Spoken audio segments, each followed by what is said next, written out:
Weird. Sus. How far do you live from here? 20 minutes. Okay. No, it's sus. Suspect behavior. Yeah, It's very sus. Look, you have to watch this TV here. Yeah. They put the I wasn't back listening. right now. Yes. Obviously,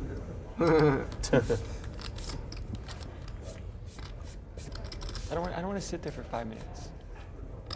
I don't want to sit there for 5 minutes. We sit there in silence. Yeah, but at least I'm gonna get to like maybe do something. It's like it's too awkward of a silence, you know. Everybody's sitting there, it's like, oh, like.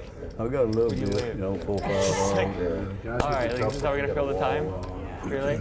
And we are live. Put it down here. Poker Night in America at Got it, yeah. Seminole, Hard Rock, Hollywood, Florida. Coming at you now. with Sponsored by event Walmart. 29. It's free Final coffee for table, life. final 7 players fighting for $107,000 and Yeah, I that know. coveted Seminole Hard Rock Poker Open trophy.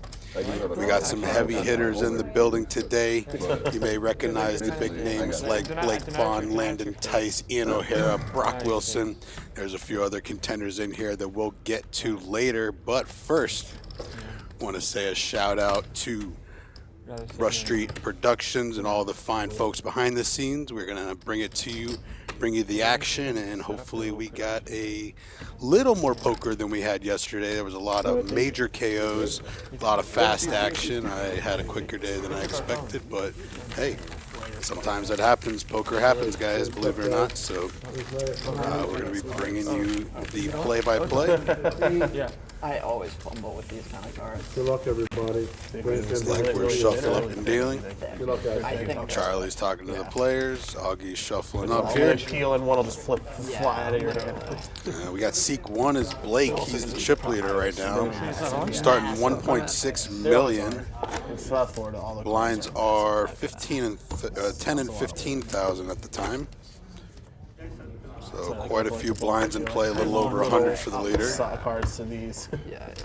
Seat 3 is our follow-up chip These cards are leader. pretty small. And everyone else is kind of fighting in that typical range that you see at these final tables where We don't have to show them there's a the little camera, incentive to hang on, but hey, you're also trying to play for first, so that's where the decisions get made. And action is underway. Okay. Quick shout out to a couple of the players that just fell short of the final table. Shannon Shore got 8th place. Good job, buddy. A few others, Kristen Fox and Darren Elias, a couple heavy hitters, John Muscles Gordon, almost at this final table.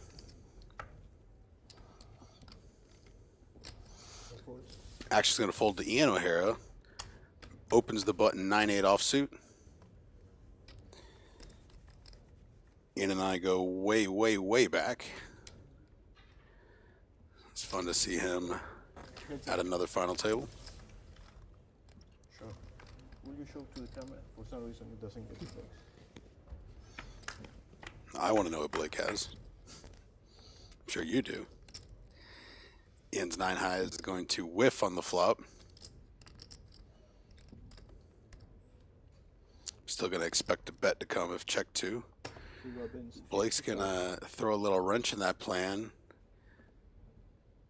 So leads 50. Ian's going to make the quick fold here.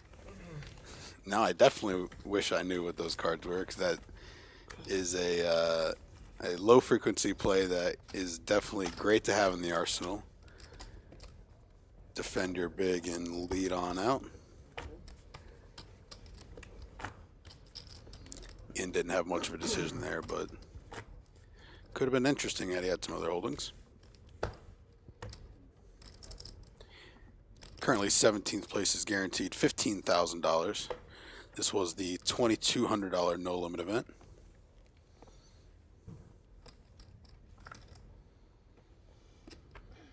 $229 total runners. C3 raises to 35,000. And a big hand right away. Pocket Kings raised to 35,000.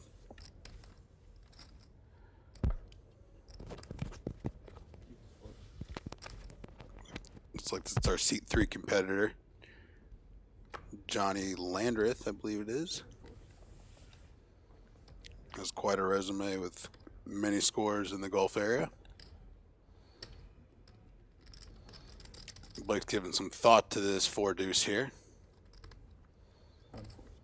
My only expectation is maybe he thinks his opponent has a really strong hand. And that's the only time you may want to play a hand like that, is if you're very confident they're strong. And if you're able to connect, you're likely to be able to get a very handsome bounty for doing so. My turn now? My turn? Yeah, I was gonna go hand, but crazy. Here are the current chip counts. Blonde still in the lead, 1.7. Wilson is our short stack with 155K. Landon Tice also short with 225. They'll be doing the ICM money jump math against each other, trying to squeeze every dollar they can out of this, like a true professional.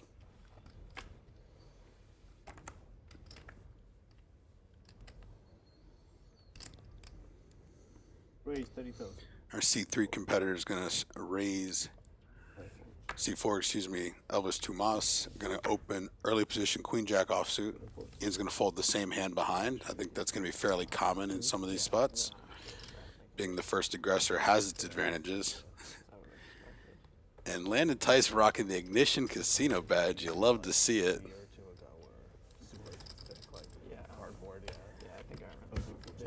And stealing the blinds. What'd you have? Like peeling them would crack. Like the card Where to literally see it? like either snap in your hand or just like a crack in it. Yeah, that's like how just like thick they were. Yep. It's crazy. I saw a peel of a person they like peeled out all 4 cards just like snapped. Yeah, I believe it. Like in their hand. Literally, yeah. Like literally like in the middle of the hand there's all their cards just break. I'm gonna try to let the table chat happen as much as I can. We're gonna have an exposed card this hand. Looks like a king of some variety.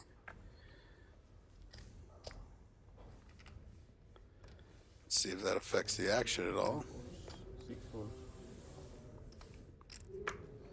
4. Alright, Brock has pocket 6s here with his short stack. I would be a little surprised if he's not gonna open or be all in. I think it's time to go here.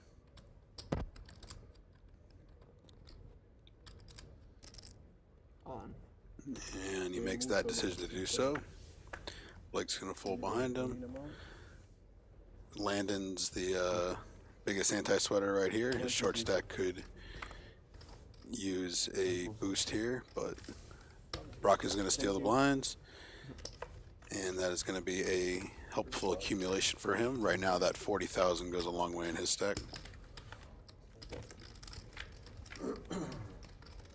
About a 25% gain off the top of my head, so when you pass on some of those spots, it you know, certainly when you get called against that big pair, it's no fun, but nobody ever gets dealt anything. Jump rope is fine. Except yesterday. Everyone got dealt everything yesterday. How long did you jump, or how do you do it? What intervals do you do? Do you ever jump backwards?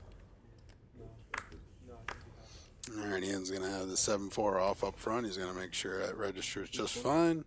Send it in the muck. Brock with the King 9 suited here. Second position.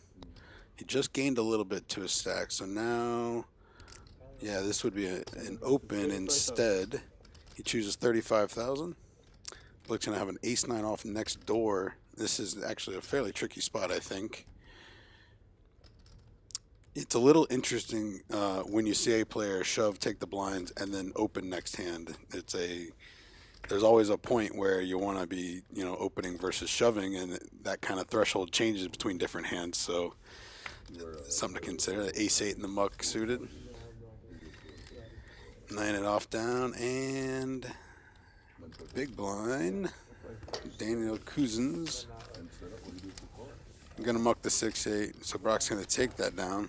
I would imagine he would have folded to any pressure there, but in some regards, I would argue it's a little stronger to just see that player open instead of shove the second time in a row. So, you know, certainly the king side suited is a hand that you want to play as much as you can justify, but sometimes with that short stack, it gets a little tricky. I sat in my room last night. I'm like, I couldn't do it, but if you had a bigger room, more space, you Plants are good. I've heard those. Plants are good. I heard plants. This I just heard, in? Yeah, I heard if you get a lot of plants, like it makes you release oxygen or something, and make you a little happier. I mean, depends what kind of plants, I guess. All right, as the action continues here, make sure you check out Seminole Hard Rock in September upcoming event, Everglades Poker Open. That is the In the Poker Room event. You'll want to check that out. Series and schedule will be released shortly. We love our Everglades, and any excuse to run a tournament here at Hard Rock is worth checking out. Apparently you can't. All right, so far action has folded the small blind. King 5 suited is a hand you want to be playing. I mean, I did the same. Let's see how he chooses to do so. Raised to 40. Who's gonna, what do you consider? 10 deuce suited, probably, I'm assuming going to be a muck here for Ian. He's playing about 340K back. I don't know that he wants to risk another 25 here to defend a suited 10 deuce. You know, I can make it, you know, there's plenty of options for re-raising, but I think you can select your hands a little better, and Ian does just that. At the win, you had to switch before 28 days. They made you. Yeah. Well, it's smart. I mean, well, you know, usually, Yeah, usually I would. Yeah, they said it's like a Nevada law. Unless you're like a I know resident. it's a law. I know it's a law. I just was. When we go up? Yeah, Ian's talking about staying too long in a Vegas hotel. I know exactly what he's talking about. You can't stay in the room for more than what is almost a month, 4 weeks or so. They force you to move from one room to the next in case you got a dead body or something. I don't know. My home. Nobody likes moving, that's for sure.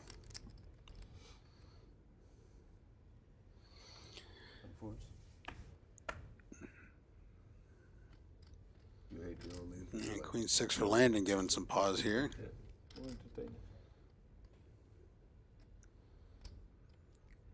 Raise 40,000. All right, the blinds also went up. I want to make sure I note. 3 and 4, 4. We're now playing 10 and 20,000 blinds.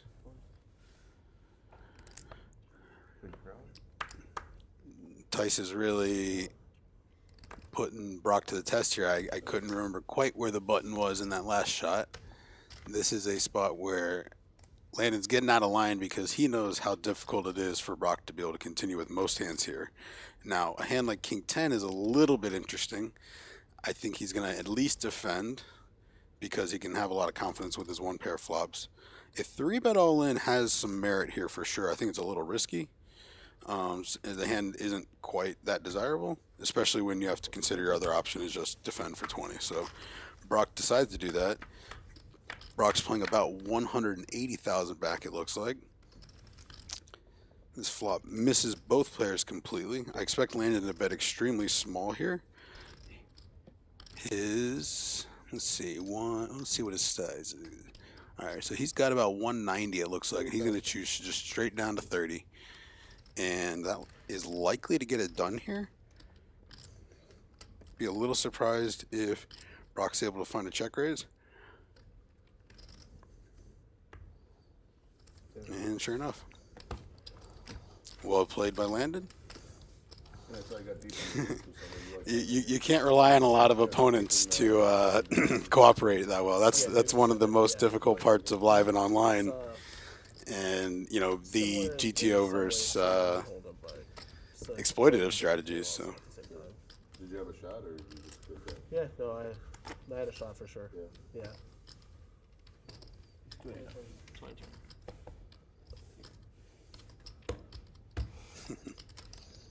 Yeah, it's a lot of fun. It's a big mind game. Sure. Yeah. There's a lot of bluffing.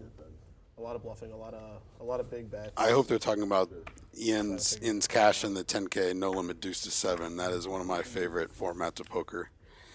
I brushed up on Ian's resume and saw that one in there. Right up your alley for sure. And Blake would love that game, I promise. That's kind of a good. I'll sick brag that I do have a cash in the 1500 no limit version of that game. Sick brag, I know. And it was among the most enjoying hours of poker I've played. So I'll just leave that out there as well. You're looking for a new game, no limit deuce to 7 single draw. Whew, that's some quality poker. Speaking of quality poker, ace 3 offsuit in the small blind when folded 2. I'd be a little surprised if he's not all in here. On. 7 all in. Blake is a bit of a sticky opponent. I think this ace 4 might end up looking up here. We're at 20K. Oh, well, Brock's a little deeper than I expected, actually. 195. I could definitely see this hand going either way. 205 to it. I thought it was a little less than that. Blake's going to call. And these hands are going to run very close. It's going to be pretty difficult for the 4 or the tray to end up playing at showdown. Unless, of course, you get one. And deuce, king 5, still high percentage to chop. Jack pairs. And same hand. The ace king. We could have had an ace queen versus ace 10 chop, but no, that's all right.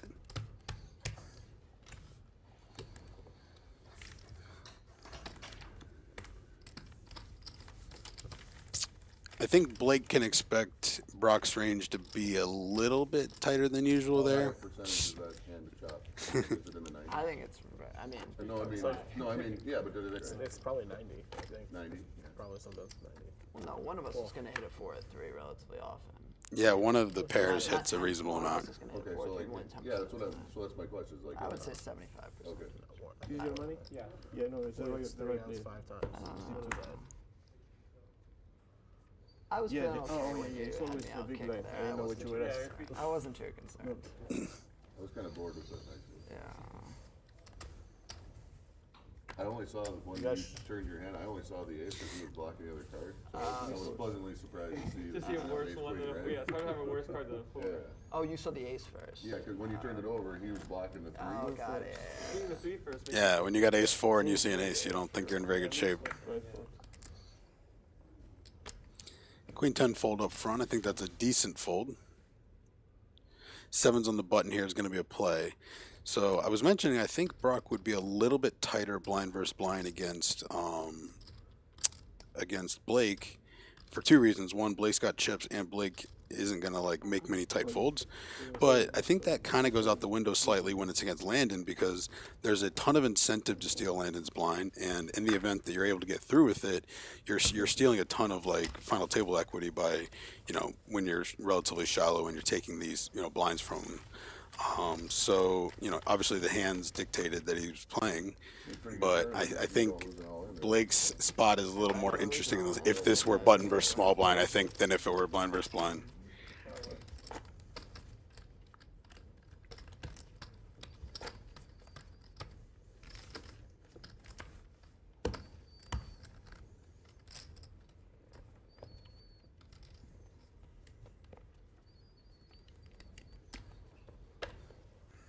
Action begins in seat 4. Dumas gonna muck the 9-5. Daniel mucking the 7 tray. Ian's got Queen Jack here. I think I expect an open.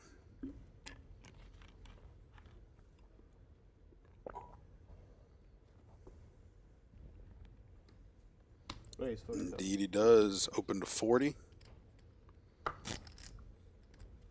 7-4.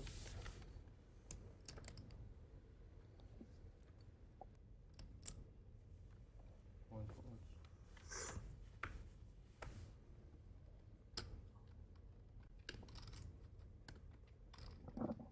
All right, interesting spot for Landon. King Jack suited. Ian's going to open off of a stack that covers him. Looks like Landon's playing 260 or so. 3-bet all in elected. I think I prefer that over other options. Ian's going to make the easy fold, I believe, and does so. And from the small blind, Landon profits 80K and plus a small blind back, and that adds up real quick.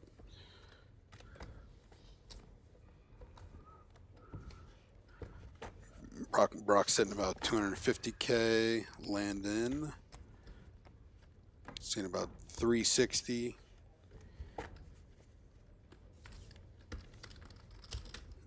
Ian looking like about 300. Those appear to be our short stacks at the moment.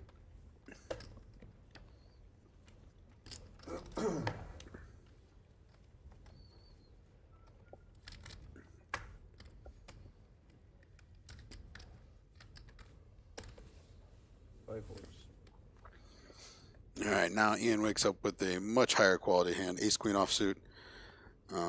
Does appear to be about 390, no 290, excuse me, 290 in the stack. I think he's gonna elect to open rather than jam, but jam is definitely in play. All right, all in. Just when I think I know what's going on.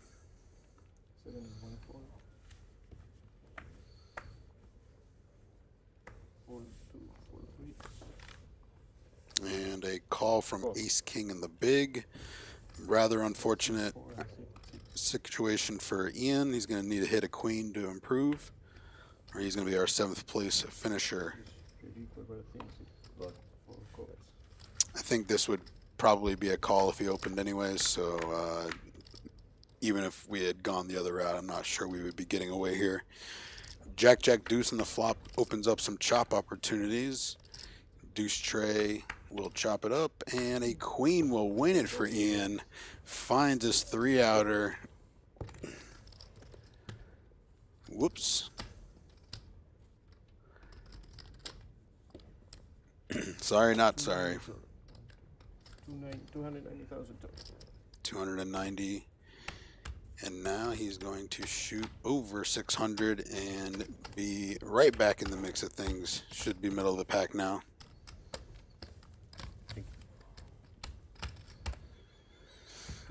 And Ian's going to be a lot more comfortable with 30 blinds. He's going to definitely be willing to mix it up a little bit more.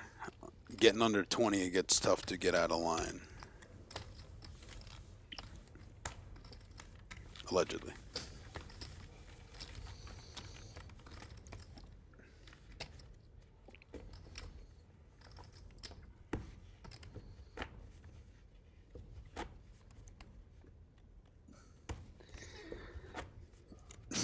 You can even see Brock try to look at Landon right now. He's like, man, we were trying to make some money. I just needed a ladder. All we had to do is have ace king hold up. Oh well.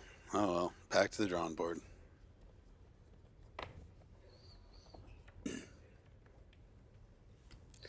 All right, Ian's going to lead the action off with some trash.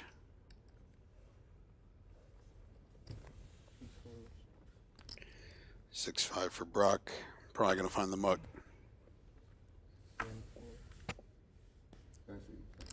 105, I think. Landon sitting about 340 to start this hand behind him, so we would expect Landon to pretty much only be 3-betting or folding in response to an open. Opening to 50.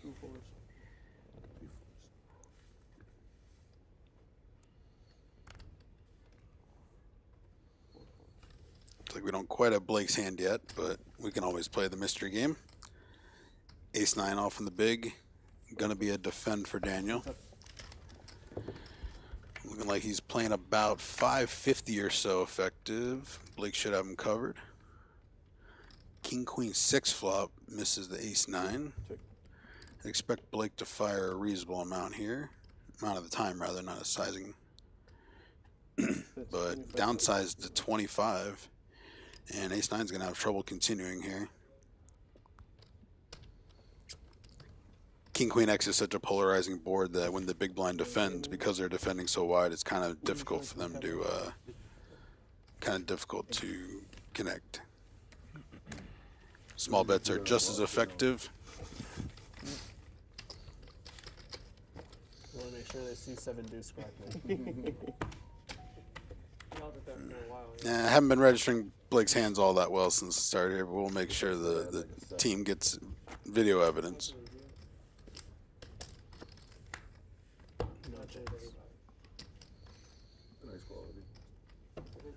Don't forget the 5300 main event starts today in Hollywood, the big time championship. I also learned that Ian final table this one last year. I did not realize that, and as I was doing my very brief pre-show check. Looked like Ian finished 3rd place in this main event last year for a big 437K piece. That is obviously massively impressive. I somehow had just, you know, missed that one in his resume of winning everything since I've known him. So big shout out to Ian. I'm sure he's looking forward to winning this real quick so he can go late reg. I believe late reg should be open until dinner break in the 6:30 to 7 range if my memory serves me right.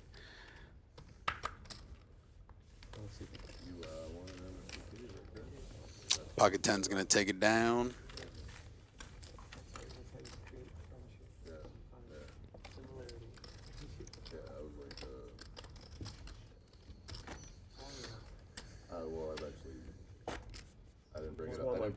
He's won like 10 of them. I didn't bring it up for this. I didn't bring it up for this. I was trying to find a common. He's like MSPT #1 all time. Yeah, he's Hall like, of Fame he's like, MSPT. oh, like, you won MSPT, me too. Yeah, I've just won like 20 of them. I wish. Yeah, only 10. I've got 3 seconds. Okay. How many first? 3. 3 first, 3 seconds? Yeah. Blake's a finisher. That is 3 of those? known very clearly. And author. Yeah, 3 thirds. I mean, there's a different player type that plays for the win. Yeah, I'm nowhere near The the. MSPT master. I used to play them all. Like I used to kind of be like a pro for them to play. Sure. There's so many tournaments now. It's hard to play them all, especially when Hollywood runs all this stuff year round. Except some guy just won 3 straight this year. So if he wins 4, All then I'll right, Ian's got a 5 deuce blind versus blind. Gonna go ahead and give a walk there. Cool story, bro. Yeah, Yeah. I guess technically worse, but better. Maybe. Like 5 deuce. It might be a little better, but worse. Yeah. But you know, Both pretty bad. So that's I what could tell from the hat. Friendly chatter about how far down the rankings 5 deuce and 8 tray are. That's poker, folks.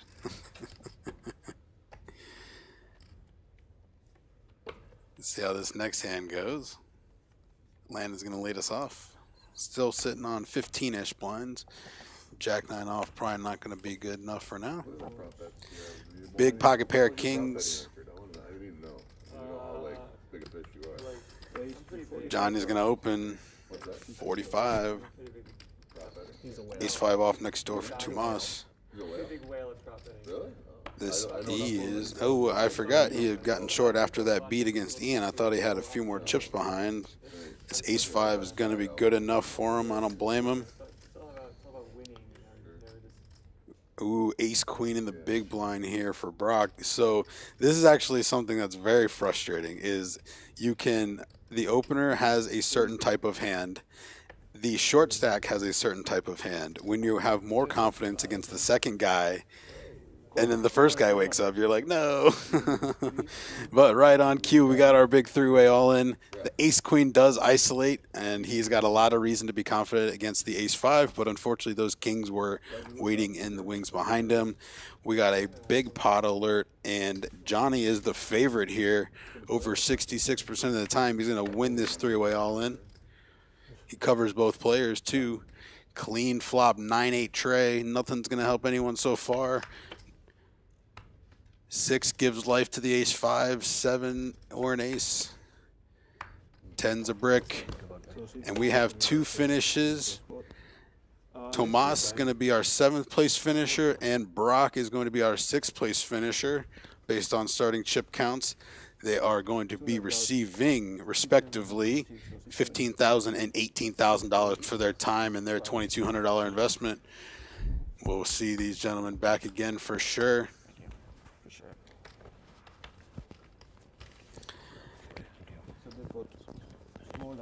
And just like that, our man Johnny laying the knockouts down to 5.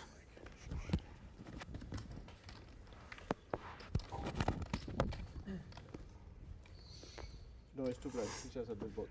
Got to get a little more comfortable now that we got all this extra table space. Nobody in the bottom, so it's at the bottom, that? but still too blind. He's still Sorry, yes, too blind. Augie's talking in the earpiece, and players think they're talking to him. You know, it's Usual practice here. Show goes on. 5-handed now. Next place looking at $22,000. 28,000 for first, 46 for third, 74 for second, and 107,000 for first place.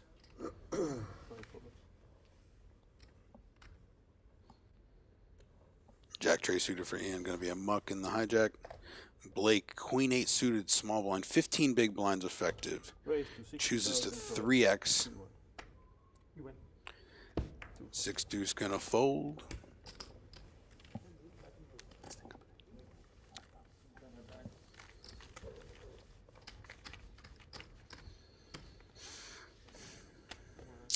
If you put in 60K and Landon made it 300, I'm curious what the Queen 8 was doing.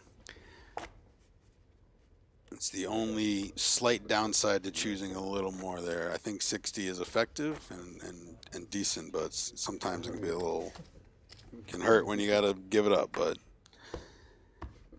no right answer there. I mean, you can win a 1K 90-player field. I mean, I got a trophy for it. 90? That was a small one? First one I won was at 90. Just about W. A win's a win. A win is a win. Yeah, no, I'm proud of it for sure. Hey guys, a win is a win. I don't care if it's 90 players or 227 or 1,000 or 2. All right, Queen 9 suited in the big blind.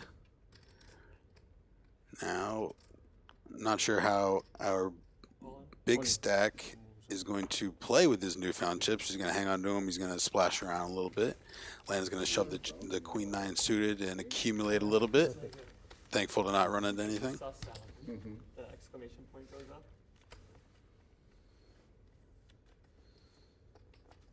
Landon's around 350K. Blake's around 1.7 million. You golf, Ian? Not at all. Johnny, What was talking? 1.5. You used to? You just quit? I haven't played in a while. You're too young. Daniel, 500 or so. Oh man. You're a seasoned vet. Ian about 500. All right. You transition out of poker and then you start golfing. Oh, well, what's your I agree with the poker and golf conversation the table's having. I'm almost 29, so 5.5, 6 years. I wish I would have guessed like that. If any of you young guns wanna get started in golf, I highly recommend it. It's as frustrating as poker, but if you're able to capture your mind on it and show up after you bluff off a stack, then showing up and hitting the next ball after you slice one or duff it or whatever word you guys use these days, that takes a special skill set that most people don't have. And so King 6 suited here. Blind versus blind is going to open for 3x, Dolphins. a little bit deeper, and takes it down. A lot of misery. Do the Panthers get it? Like, are they okay? Are they get attendance, or how's that for hockey down here? No, it's not. I mean, they had the most points in the conference last year, and Yeah, they got they swept probably or something, sold right? 40 or 50% Oh, really? a game. Yeah. Yeah, the attendance. It's not. Hey, I like going to these Tampa Bay Lightning games. We'll come down when it's season. It's gotten better. When the but Lightning's it's in not- town. Yeah. Like Tampa. Anyone want to go see some hockey? Let me know. Tampa's fun, man. We go hard up there in the hockey arena. Games aren't always sellouts here,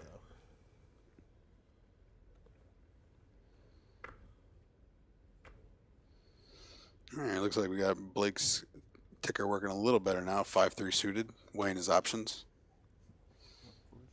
The Sides Lightning against. swept the Panthers in the second round. Land an ace-9 suited.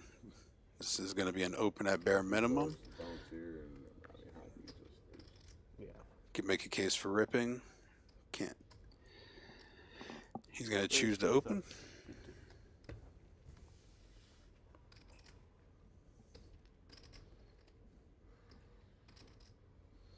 All right, Daniel 7's in the small blind. I would much prefer a 3-bet all in here with his stack. It accumulates quite a bit. And I think calling is a little bit unnecessary. You're not going to flop enough to, and not going to have enough behind. And ace-9 facing an all in here is probably going to be a fold. You'd have to have a special read on your opponent, I think. They pretty much. You know, split that. even if you're assuming there's a lot of flips in there, I don't know that you're calling for a flip They have is some the young desired prospects. Yeah. desired spot here. Tyler Harrow. And as expected, Landon's gonna lay it down. For one of those two, yeah. Well, I mean, yeah, of course you did. I was just not straight up. It could be a package. Yeah, he would be the main Key point piece, though, because he's the youngest. He's still on his rookie contract. You like him? Or don't indifferent? Indifferent. Yeah, I wouldn't mind if they traded him. From afar, he looks like a good, fun player, right? Yeah, Player, but his I don't watch him. defense is very bad, Sure. and he's gonna get a new contract next year. Like And then he's that'll gonna be- get then the paid a defense ton. is getting worse. Yeah, it's.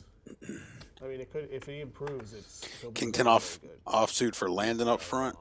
Yeah, And I think if Blake were not the big blind, he might consider opening here, but he still may. he's part of a Kevin Durant or. But if he Donovan does decide to Mitchell. fold, That's it's that's a big yeah, it's just upgrade. a little bit of a hand that's not quite good Yeah, enough on both to ends. play post flop, and you're not gonna be able to call most 3-bets. So I agree with his decision to muck it there. All right, Ian with an ace-6 in the small blind. This is gonna be a play. He decides to limp. I'm sure both players expect a lot of confrontation from Blake. He's not afraid to put his chips in. 6 tray offsuit. He's gonna elect to check though. It's up. We see all the beautiful guitars behind Ian. And Blake's going to outflop him. They share the 6 here, but that tray is going to flop for Blake.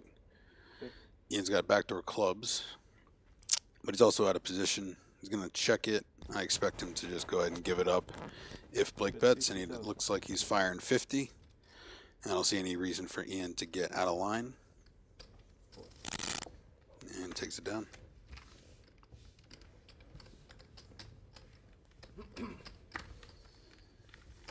Where are you from? I live around here, about an hour north. Okay. Wellington. Your whole life? Did you live down here? No, I lived down here about 5 years. Where from? Connecticut originally. Who brought you down here? Teaching tennis. I got a job as a tennis pro around here. Yeah. Cool. We brought up golf. Tennis is another single player sport that poker gravitates towards. Yeah. Sure. So, were you an amazing player when you were younger? I play competitively. Yeah. That's a yes. Don't bet against this guy.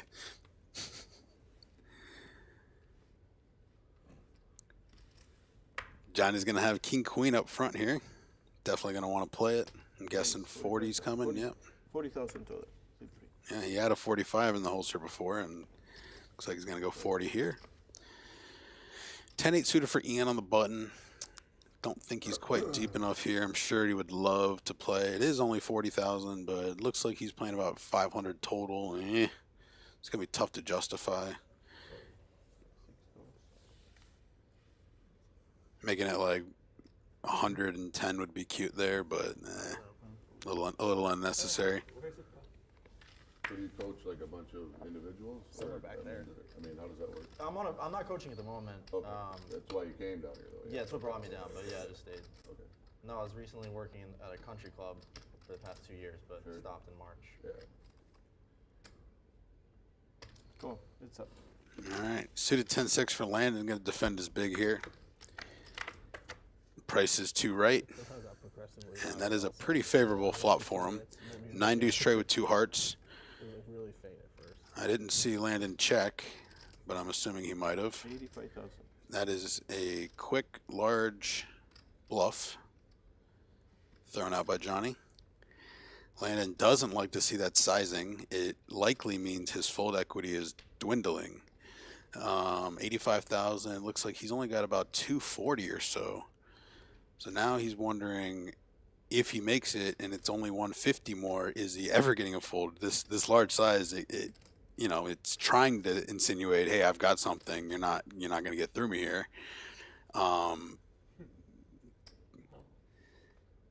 But he doesn't have that much more if he raises. So if it's only 150 more and he's actually got something, then he might just call. And you could even make a case for just calling this 150 more with king queen high. It's in case you're in a situation like you are. So this, if this was a 50K bet, I guarantee you Landon would have been all in.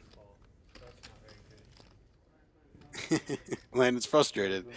He's like, got the flop he wanted, and his opponent just took the play away. Unbelievable. Well, lucky he gets his break to de-steam, and looks like we're going to take a 10-minute break. Maybe not on stream, but at least the players are. For me, it's the same. So we'll have 1, 2, 3, 4, 5 from now on. Perfect. Thank you. Yeah, the 15-minute break. No, 10-minute break. Hang Yes, with we'll us do it just right a second. I'm away. working If, on somebody brings me a paper, a little I can visitor is take going it to come and join me then- here. Run break. Great. Yeah, Brock in the middle seat. Try that again. Middle seat, seat 4. I can't jam. Yeah. We got 10 minutes. Yes. Yes. I love this place at Holly Road. This place is great. It's my favorite place to play poker. Wait for it.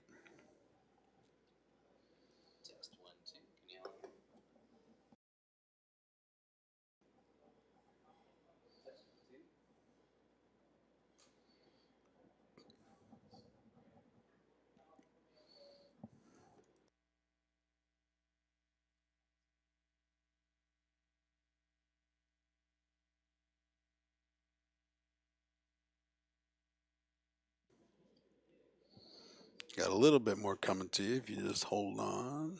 Roll with this for a second. Maybe run to the bathroom, fill up your coffee, do whatever it is you need to do right now. But we got a little something for you.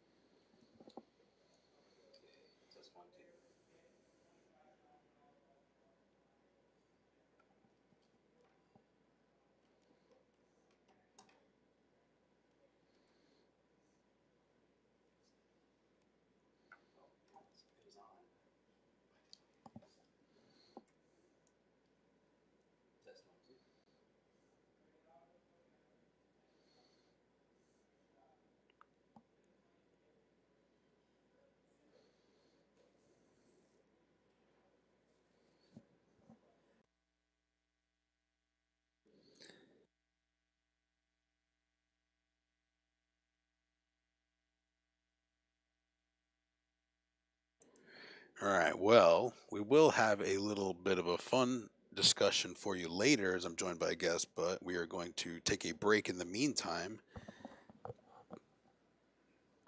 Catch back the action in 7 minutes and change.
you, yeah, why don't you bring us back in and then just say. Oh, it's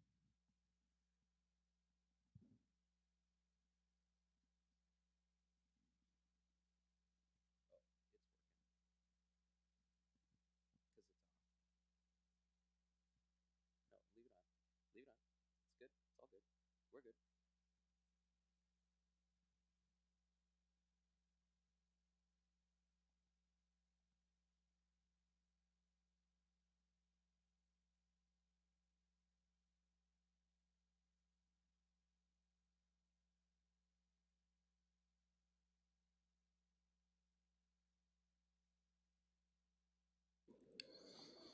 And we're back from our little break. I am joined by a very special guest, friend of mine, Tony the producer, jumping in. We got a fun thing we want to chat about, introduce to the audience.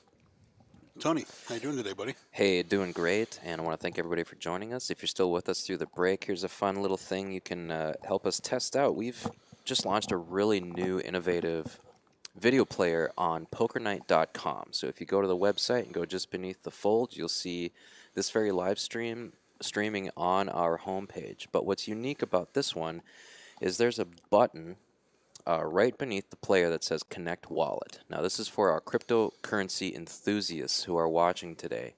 If you have the MetaMask browser extension installed on whatever browser you're watching us on, you can connect your MetaMask, and for every second you watch our live stream, you can be earning what are called Edge Activity Tokens. There's a brand new cryptocurrency that pays you for your activity. The thinking being, whenever you go to like Facebook or YouTube, those companies are monetizing your attention. But what if you got paid directly for your own attention and we just cut out the middleman? That's the idea behind the Edge player. And what's really also cool about it is, even if you step away and you're not necessarily watching the stream, maybe you're making a shake or making some dinner, it doesn't matter, because as long as you are connected with your MetaMask to the player, your computer's also offering encoding and bandwidth resources back into the network. So it acts as a decentralized CDN. Now, Michael, I see you're a little confused here. All right. You hit a couple buttons there for me, so I appreciate that. Obviously, Tony knows I am a little above average in the crypto space. I like to participate. And what's great about this is not only am I currently talking about this ad, but I've actually been a customer here. So this is something that I personally have done myself and I've begun doing. And I got to say, it is the exact type of innovation that I've been expecting, that is just now we're seeing how it all plays out, right? So the idea being, there's a lot of money that flows through these ecosystems that revolve around your attention. So if you're able to watch the news at night and everybody's watching the news, well, the news is making all the money that night, right? If all of your attention is on pokernight.com, well, I'm going to go ahead and guess PokerNight's going to do a lot better than if there's a YouTube or if there's a Twitch involved. Now, those are great platforms, don't get me wrong, but we want to maximize everything, right? So if you're able to go to pokernight.com, you're able to connect a very generic browser extension. Now, what I do know is that we are going to get slightly advanced here, because it's not an Ethereum one that you need. That's right. It's on the You do need Polygon. So anybody that knows me knows I'm happy to talk all your crypto questions off air, on air, whatever. But it'll, this situation does guide you. It'll swap to Polygon for you, and you just let it run. And I believe there's a little bit more incentive if you have the volume on. That's right. And you just let it play. And I'll be honest, I've watched more Poker Night leading up to this than I anticipated, because I had that playing. I had it on, different things, and I've tried it on a couple different things. And I think it's a really great product. Now, there's a couple long-term innovations that could potentially spin off of that you and I have talked about privately. Mm-hmm. I don't necessarily know that the audience is ready to know about like the tokenized people or anything like that. Mm-hmm. But the idea of all of this is very exciting. And anybody that wants to try it out and has any questions and wants to talk to me privately, I think this is a very, very, very cool thing. So. Absolutely. It looks like we're getting back into it here. We'll let you get to it. But go to pokernight.com, connect your MetaMask wallet, and start earning Edge attention tokens today. Thank you very much. Thanks, Tony. And away we go. All right, we are now looking at 1530 blinds. Looking like, or no, quarter. Okay, 50 quarter. 15, 25, 20. All right. All right, so Blake knew that he was calling if Landon decided to move in. Landon has a premium. Blake's going to have his 30%. Looking like 240 effective. Jacks. All right, clean flop for Landon. Ace or an 8 are the only ways Blonde's going to win. Oh, bam. Hits an 8. Makes a 4-liner with a 6. Gets there the hard way. Landon's going to be eliminated in 5th place. Taking home another nice payday. Coming out to... Where'd I have it? Pause. $22,000. Nice little 10x on a 12-hour to 15-hour investment. Good run, kid. I'd had the pleasure of meeting him last time he was here. Excellent player. Going to be a force to be reckoned with for the rest of this decade is my assumption. Down to 4 now. Stacks have kind of leveled out a bit. Ian and Daniel are going to be neck and neck at the bottom. Blake's still got a little bit of a lead that he's keeping over Johnny. You have 2 million? I think so. 1, 6, yep. Yeah. 1, 8. All right, ace 10 for Ian here.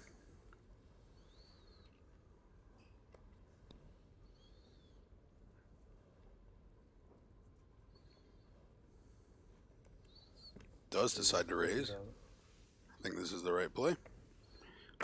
I expect Blake to get out of the way here with the 5-deuce suited, unless he's just really expecting Ian to overfold some hands here.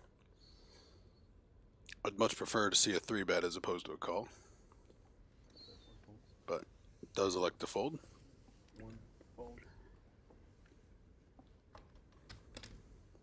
Daniel's big blind. 7-6 off. Kind of could go either way here. I generally just prefer to muck.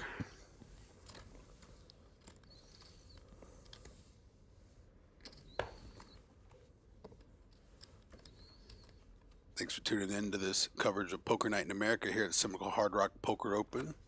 See the lovely Guitar Hotel on the right of your screen. It's quite the iconic display. Very excited about the very public news of the Vegas expected Guitar Hotel.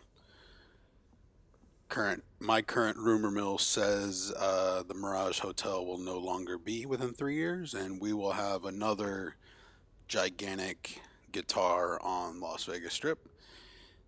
That, I mean, who says no, right? I mean, I'm excited. I hope you're excited. Current hand has Daniel in the small blind. Ace-6 offsuit. This is a hand you probably want to be playing. He does have a bit of an awkward stack size in the 20 big blind range. There are kind of some immediate consequences of deciding to raise to 2.5, 3x, or other options. All in is definitely an option. He decides to take that. It's kind of the easiest one. You win the most, but obviously that includes sometimes you get knocked out. And against the 5-3, he takes it I'm down. left-handed. Trying to make a lot of balls. Backhand. And just cardio. You have to be really fit. Sure.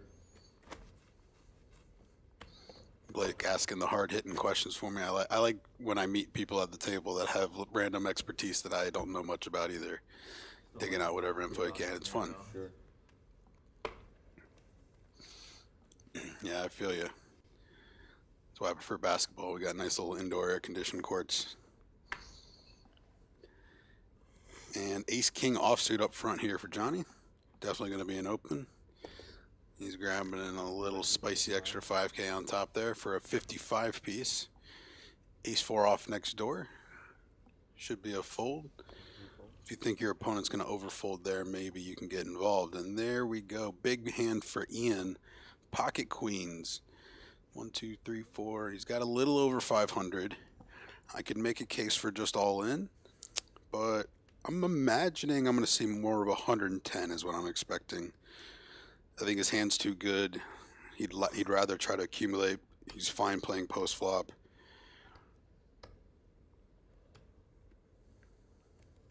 No, it does send it in. Obviously, there's nothing wrong with that. And he does get the snap call here. We have the unfortunate race for both players who each one hopes to be ahead, but unfortunately 50-50. Ian's going to need to hold here. Johnny's going to need to hit an ace or a king or some other combos of things to knock Ian out in our 4th place. I'll call.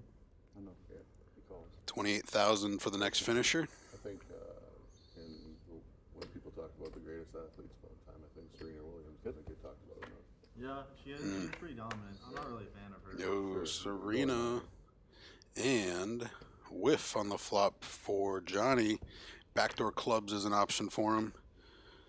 Jack of spades is a brick. Ace or a king only.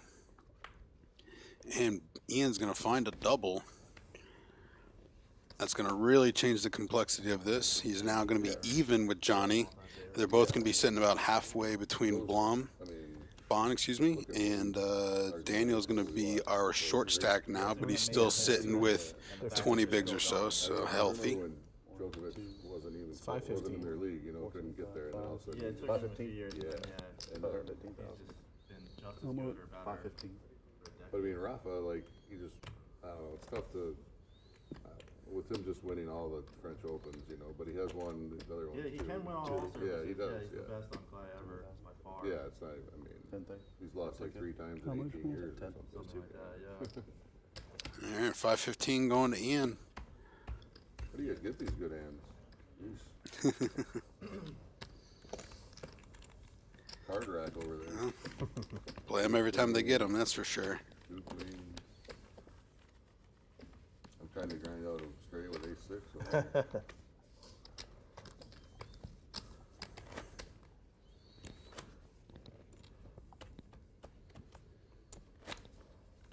Four-handed play continues. Johnny will be our big blind now.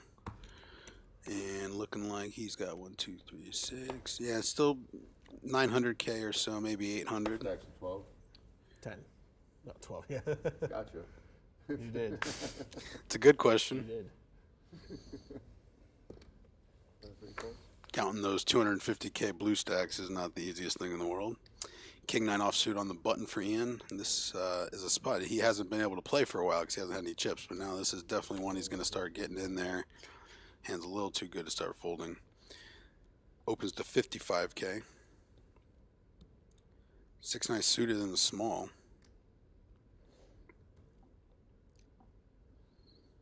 Reaching for raising chips and going large. Oop, yep, keep those 10. Oop, nope, change your mind, send it back. And big 3-bet here. 220K. Tons of pressure here, and not going to be able to continue most, and he's raising pretty wide here. Blake takes advantage. We know he's capable of it. He hadn't seen much of it so far, but picked a good spot. Ian was flying high, finally being able to splash around a little bit, and Blake just knocks him right back down. Stay in your lane, son.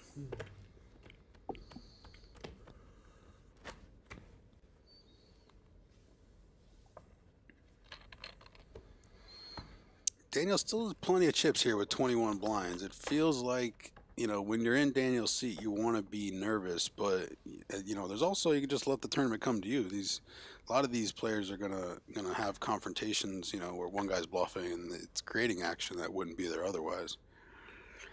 Ian with an ace-8 suited, definitely going to open here despite the 3-bet he just received. And this is a king 10 offsuit for Blake behind. I expect him to play. I'm just not sure if he's going to call or 3-bet. I think both are in play. Muck is also a little bit unique sometimes when you when you 3-bet him with trash and then you got this medium holding the next hand, it creates an awkward scenario where you don't want your opponents to overcorrect, and you need to, you know, kind of stay in your own lane, so to speak. Daniel, King 7 offsuit in the big blind, going to defend, getting a good price for 30,000 more. And this is a common scenario. Big blind's going to whiff completely. The opener is going to have his 1-pair ace. That is likely the best hand, but your kicker could be slightly issues if the pot gets too big. I wouldn't mind seeing a check back here sometimes. The very polarizing type of flop it is, it makes the very small bet super appealing. Ian betting just 20% of the pot, and there's nothing Daniel can do about it. You know, on one hand, is Ian only doing that with good hands, or is it just because of the flop and the likelihood that your opponent can continue no matter what? Good hand. You know, it's going to be hard to say now, but You've seen it. that's the complexity of final tables, is that every decision so final that I would say I had a good hand. those principled matters, like just folding for the min bet, is you got to let go of it sometimes, and that's why they can be effective too. You would have played my hand the same way.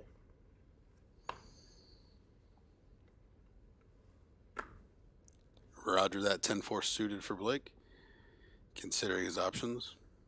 He's had pretty bad cards overall today, so I understand his desire to want to mix it up, but does decide to fold. Johnny, Queen Jack suited on the button, raised to 100.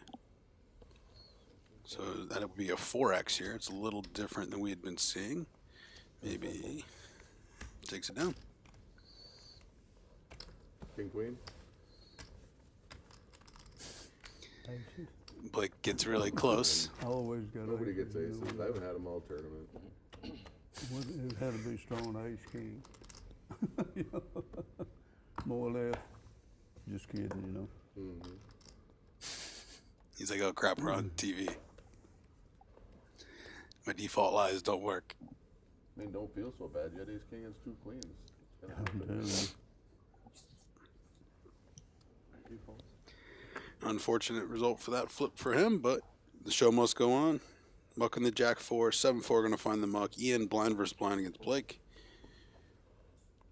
I'm sure he's going to have some mix of limps and raises. I personally would probably be in the give a walk camp here with the Queen 5, but you know, you can't always do it, so right there with him. Blake has King 3 behind. Gonna go ahead and see a flop.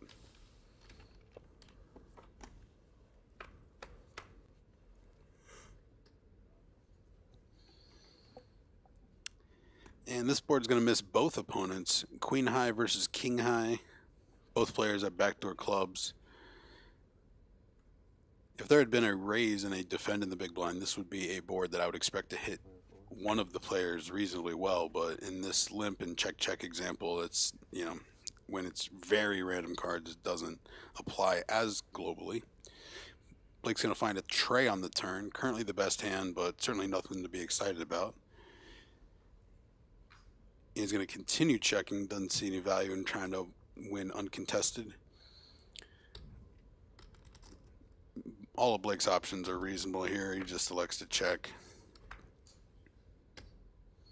And 10 comes on the river. Blake still has the best hand, and this board, neither player's excited. I wouldn't be shocked if Ian decides to find a bet here. He doesn't. Trey's going to end up winning this. Yeah, the pair 3. Pair 3. And that's going to do it. Really.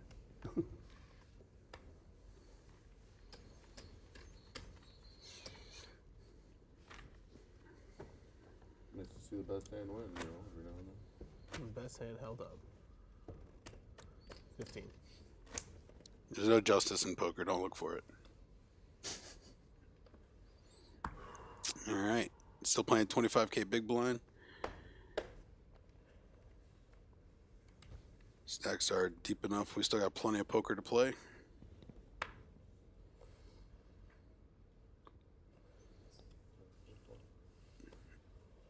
Daniel's interested in getting a reasonable quality starting cards, but that has not worked out for him recently. Ian will be opening ace-5 off on the button. 10-eye down for Blake, and Johnny's just going to let the 4-eye go. Moving on.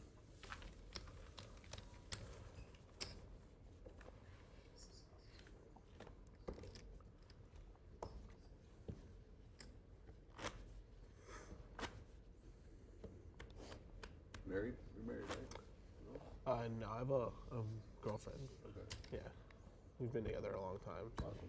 Yeah. What's she do? She does some computer science stuff. Computer science, huh?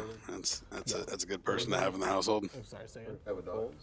We did. We're gonna get another one sometime soon. Yeah, we've been somewhat looking. I heard they were talking about a dog, but I can't swear for sure. Small blind Jack 8 suited. For a long time, so. Going with the 90K. I mean, married is society pressure. You don't have to get married to be with somebody forever. Yeah. And 8-4 off. Not gonna cut it. Daniel appears to be getting a little visibly frustrated at his lack of quality cards. I can't say I blame him. There is no fair in poker, and but he could get a rush at any moment. Never know. What did you get in years ago when you got heads up when you got second in 25? How many did they get for that field? Remember? I want to say in the 70s or 80s. It wasn't that. Was it more than that? Huh? I don't remember. We chopped heads up for 500 each, Okay. so I want to say. You gotta get more. You gotta get more. I do recall that. Maybe 90s. 25? That was a 25K heads up Well, since we chopped, I'm not sure. Yeah. with Jason Mercier, Ian O'Hara. 50. Split first and second. Yeah, I would guess in the 80s. I do think only that one pay got a 10% little more or something. runners than that. Yeah, the first places are usually a little. Seem to inflated. recall that one. And more trash being dealt. Ian's going to get a walk.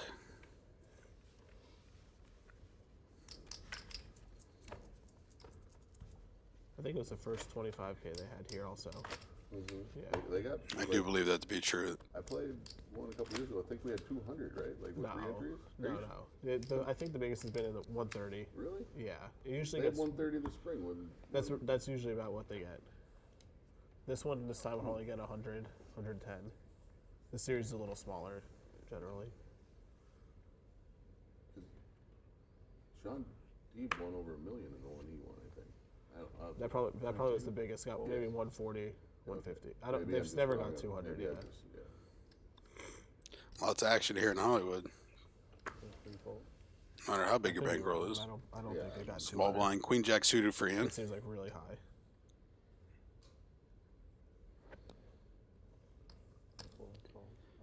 Deciding to complete. His hand plays well post flop. He's certainly calling a raise if Blake puts one in. But I think a small ball approach here is generally going to be the right play. Ian may only have a limp range in this blind versus blind.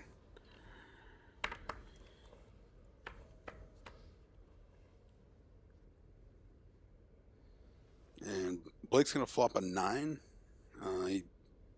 Ian certainly can limp an ace occasionally, but, don't expect him to very often.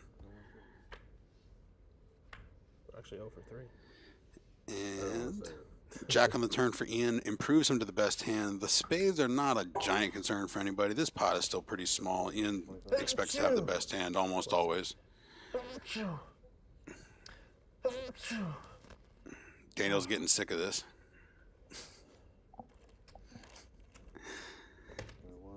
And a raise by Blake. So this is always an interesting spot when it goes check on the flop and there's a small lead and the in position opponent decides to raise it. This is very difficult. He's repping jack deuce, some flushes, underrepresented one pair of hands. Ian is certainly aware of how capable Blake is of turning a hand like a 9 into a bluff, which is not all opponents are capable of it. Ian makes a very, very above average call here.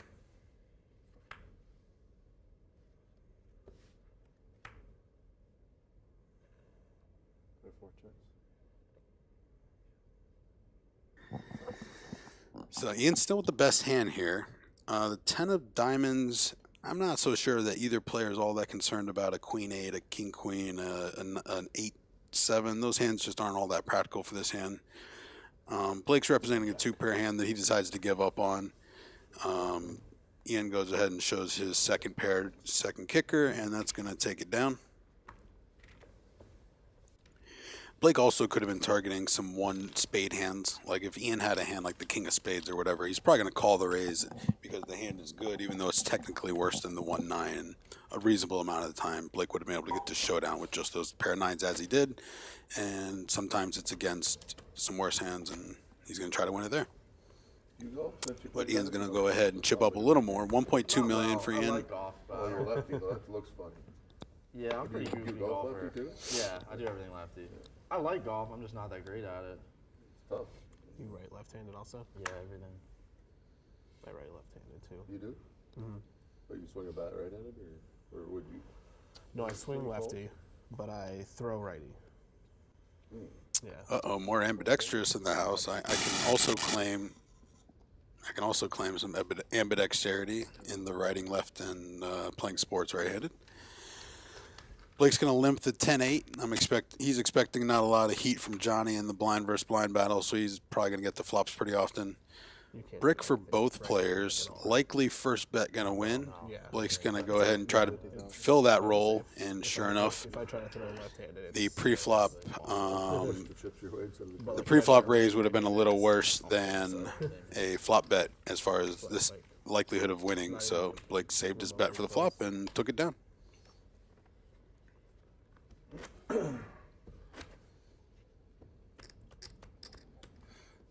stay in here and hold down? Next major series here at Hard Rock in November, Rock and Roll Poker Open, November 16th to the 30th, held in these ballrooms as you're used to. That is a wonderful event every year that runs the main event through the Thanksgiving weekend, and lots of people from out of town down in Florida visiting their family and gambling. So you definitely want to make sure not to miss that in November for the Rock and Roll Poker Open World Poker Tour.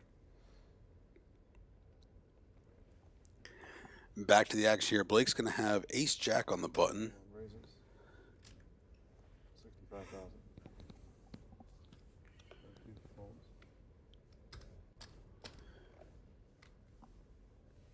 Daniel Kington offsuit. Facing 65,000. Playing right around 400K. All in has its merits here. Calling also has its merit. I think folding would be a mistake. Ace-Jack is way better than Blake rates to have, but Blake chose 65 over some other choices he had been making, so it's a little tricky. So the all-in is in play, 400,000 or so. I expect Blake to make a call here and be ahead. We're going to have what I'm assuming to be a 60-ish 40 to be down to 3 players. And here comes the call. Boom. It's the Ace-Jack against the King-10. Neither player suited. Daniel found a reasonable hand, but not a great spot. I think you're gonna win. What do you think? You don't no bet? Blake's trying to have fun. He's played a lot of these 60-40s. Maybe someone makes 2 pair against Broadway. Who knows? And total whiff on the flop. That 10 would be a little bit of a favorite now if it comes in. 7 gives a straight draw to the 10. Ace-high against king-high, and it straight comes in. 9 on the river. Daniel doubling up.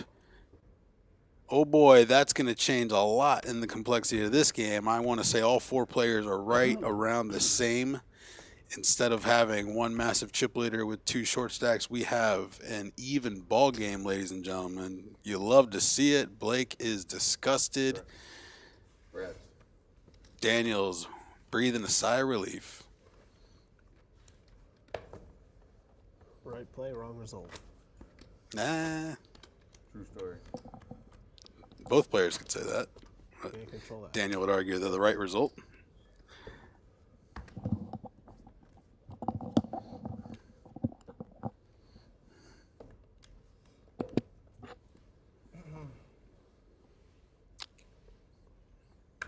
Blake had accumulated a little bit before that confrontation that I had not necessarily accounted for. So he's still sitting with 1.6. Johnny's right in there with about 1 million still. Daniel should be right around 1 million. And Ian, let's see, about 5, 7, 8, 9. Ian's about 1.2. So definitely a very close match right now. It's anybody's game. Johnny's going to open the button with the 8-7 suited. Immediately, Daniel with another decision, ace-10 offsuit. More chips than he's had recently. He's got to reconsider his options. He's got to make sure everyone's stacked up a little more carefully. I do think a 3-bet is very much in play here. I think all-in might be a bit excessive. It's 40 big blinds. That seems a little unnecessary. But if you want to make it something to the effect of, you know, in the 150K range, a little more, a little less, then nope. We're just going for it all here on Poker Night in America.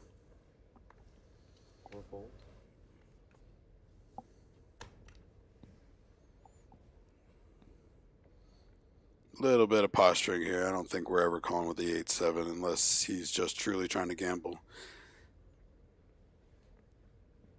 And sure enough, I guess it was maybe about 840. I still think that's a little bit too much there with the ace-10.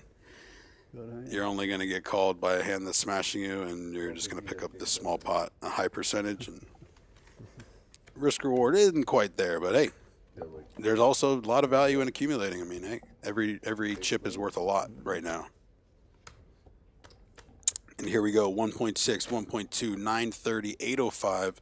Very tight race. Any pot's going to swing the chip count quite a bit. Like 500 people or something, probably. You think by one fan out they would come in and watch? Right here, Blake. Don't worry, buddy.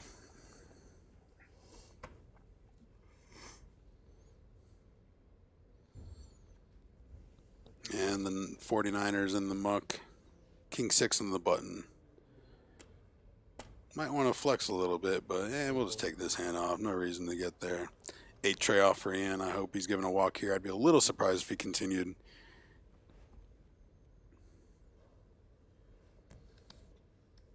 But war has been declared.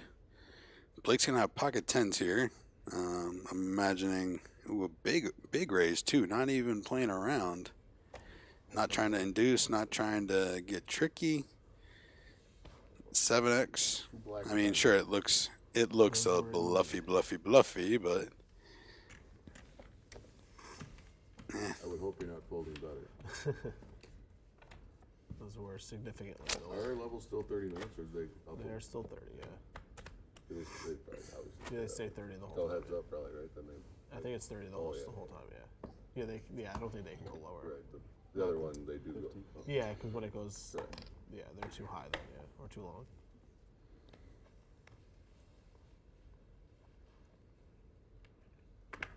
all right, a premium hand for Daniel now. Pocket 10s up front. Definitely going to be playing this, just a matter of how much. 55, it looks like holstering up, and sure enough, 9-7 in the muck for Ian.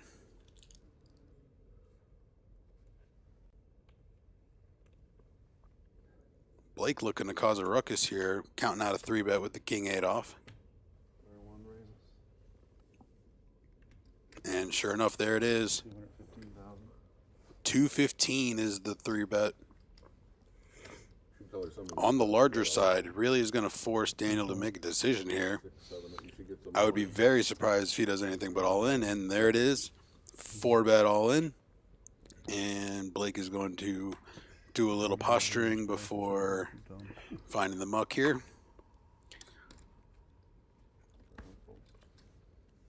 And down. Another big pot to Daniel. Climbing the leaderboard. Cousins is cruisins, if you will. You know what I'm saying?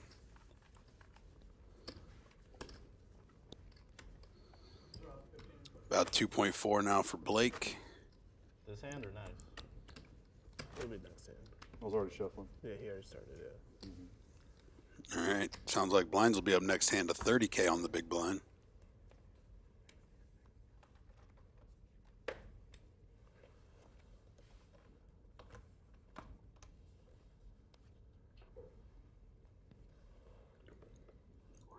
King 9 off with the in.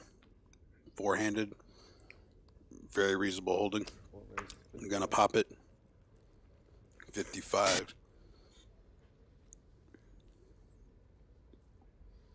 What are those stacks behind you?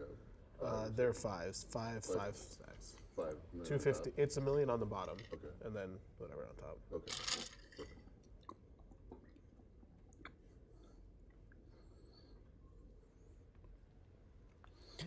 Queen Deuce was looking attractive for Blake, but decides to muck it. Cousins with the suited 9-8 in the big blind. I expect to defend here. Hand flops a little too well. Clearly not a great scenario for him against the King 9, but let's see what happens. Brick for both players. King high against 9 high. Ian's the early position raiser against the big blind defender. Could argue this board favors the big blind a little more. Daniel's newfound chips are probably feeling pretty comfy in his stack. If he wanted to check raise to 100, it would certainly work and it'd be a reasonable play, but I would be a little surprised if this just doesn't end up in the muck. It gets weird when you keep folding for these 30K bets, but when you have trash, you have trash. And part of the reason Ian's going to make these bets is because he knows the types of hands that connect on these boards are going to be interested in check raising, and, you know, that's going to allow him to find out where he's at. 15, 30K, new blinds. Pressure is on. Blake was well ahead and in the lead and poised to be a chip leader three-handed until the double up by Daniel. Now the blinds are going up.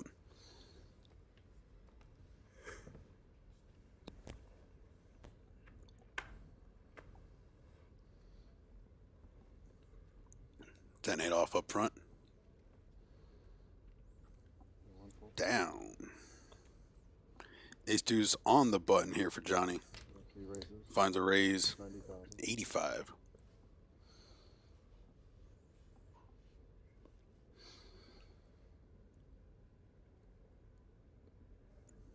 King 10 suited here. Call gets a little tricky. I think you let Ian be able to squeeze and 3-bet or just come along with his hands a little bit too much if you just call. But 3-bet also has its own set of downsides, clearly. Daniel does elect to call. He may just feel comfortable playing against Johnny post-flop, and Johnny may have some ill intentions here, but he also may not get too out of line. Ian doesn't mind coming along for a little bit more in the big blind, trying to find some gold. And three-of-a-kind kings for Daniel. Gonna check it. Both other players miss completely.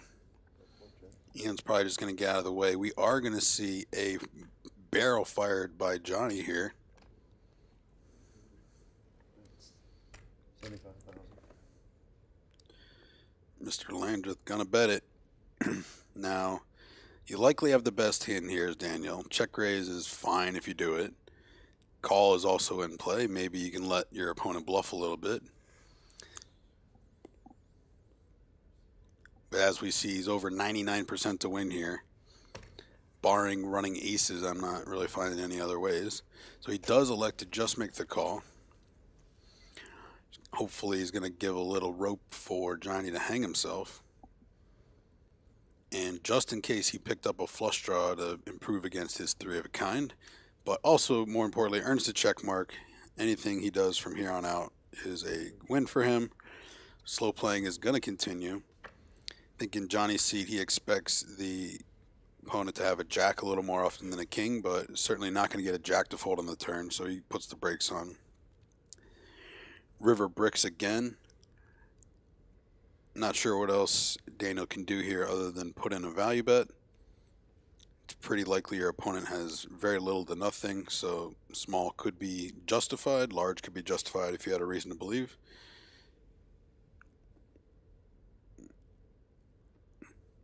Sometimes you can check the river and hope he just fires another bet. I'm not expecting Johnny to bet if check to, though. I would expect him to just show this hand down. 250. And Daniel does go ahead and bet 250 on the river. And quick fold from Johnny. 3 kings take it down.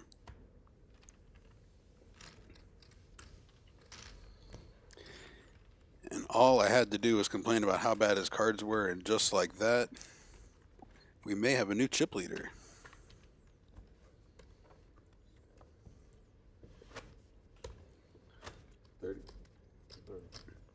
Our fabulous team here at Poker Night agrees they're at least neck and neck.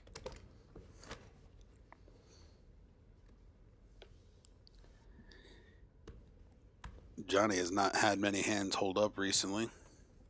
That ace king versus queens was a killer for sure. Kept the end of the game. Eliminating a tough opponent like that would have been a big victory for him and the rest of the table. But the show must go on. Keep fighting. Johnny's got his 600K. That's still 20 big blinds. That's plenty to work with. I know your opponents have more, but can't give up now. Pocket eights for Daniel on the button. Opens. 65,000 now on the 30K big blind. Ace queen offsuit for Ian. This should be fireworks. So they are now. Ian's in the 1.1 to 1.2 range, I believe. So I expect a 3-bet here. I think they're too deep for him to go all in. I would be pretty surprised if Ian's all in here. I'm definitely expecting something in the 175 range.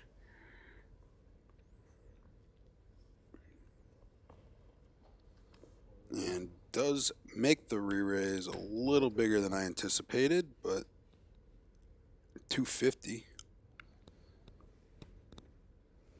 Certainly incentive out of position to go larger. Blake's taking his time with his queen 10 suited here. He would be in real bad shape if he decides to continue against Ian, but elects to fold. And this spot's a little bit different than the 10s against Blake, where Blake opened and Daniel was able to 3-bet all in. Now we're looking at Ian 3-betting out of the small blind. I do think this range is significantly stronger than, you know, other situations. 4-betting all in with 8s here would be quite risky. I don't know that there's any like better hands that are folding or any worse hands that are calling, so you'd be more or less turning that hand into a bluff. But also defending against 250K is a little tough, so I'm really curious how this plays out. Daniel's looking to call 185 into the 375, so he's getting roughly 2-to-1 on an immediate call. But, you know, if he has a chance to flop an 8 and potentially eliminate Ian, and he decides to go all in, Ian doesn't love that, but I'd be a little surprised if he folds. He's probably going to take his time and find a call, is my assumption.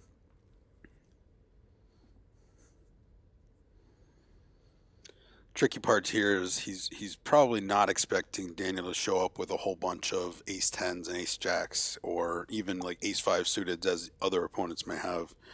I think he's, you know, more hoping for a king queen or a 10s 8s, you know, and those aren't. The king queen is obviously a great spot, but, you know, this pocket 8s, it's not a dream scenario.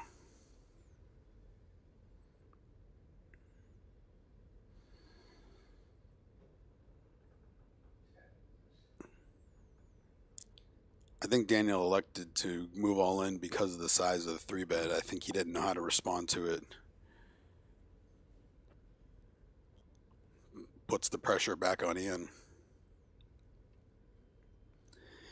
You know, part of it here is if you're Ian, you can sacrifice this 250K. You can move on, right? You're fine. But if you call and win this pot, you're a massive favorite for the entire tournament. And, you know, I know Ian prefers to play for the win.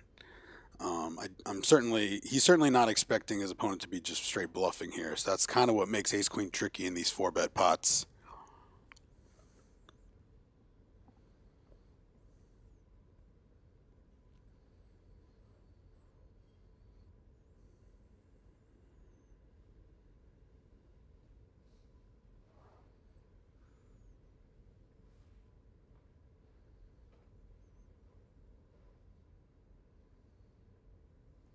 Very tough decision for Ian here. And he does make the call after some deliberation. We are going to have a race. Eights against ace queen.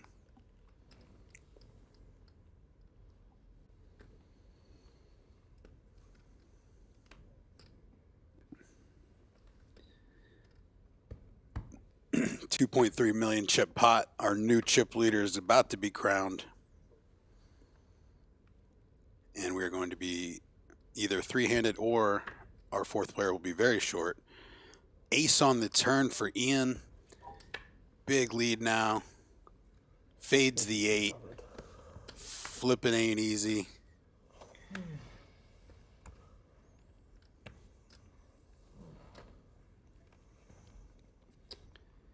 How the tides have turned.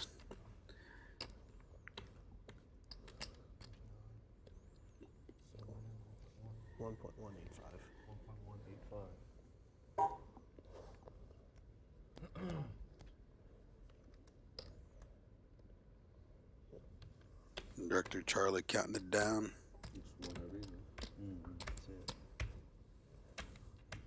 Or dealer, excuse me.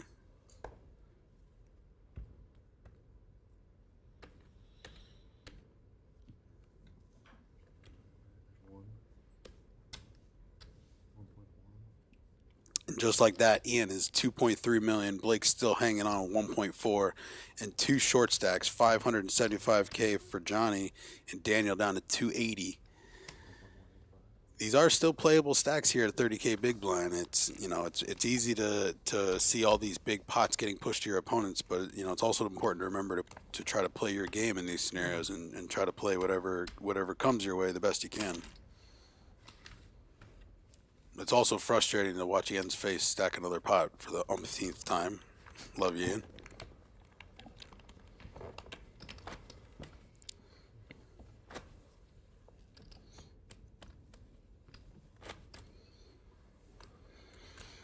$30-30 on the blinds.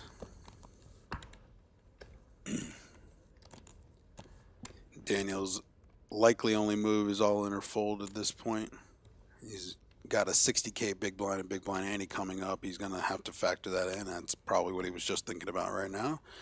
Expect him to be pretty wide here. Anything reasonable. Queen Jack will be enough. I would be shocked if he's not all in here. Those 75K in blinds and antes is just too much to resist when your stack's only 245 or so. And just like that, he is all in. Ian's going to muck the king 6, 10-5 down, and 9-3 down. Boom, just like that. Win some, you lose some.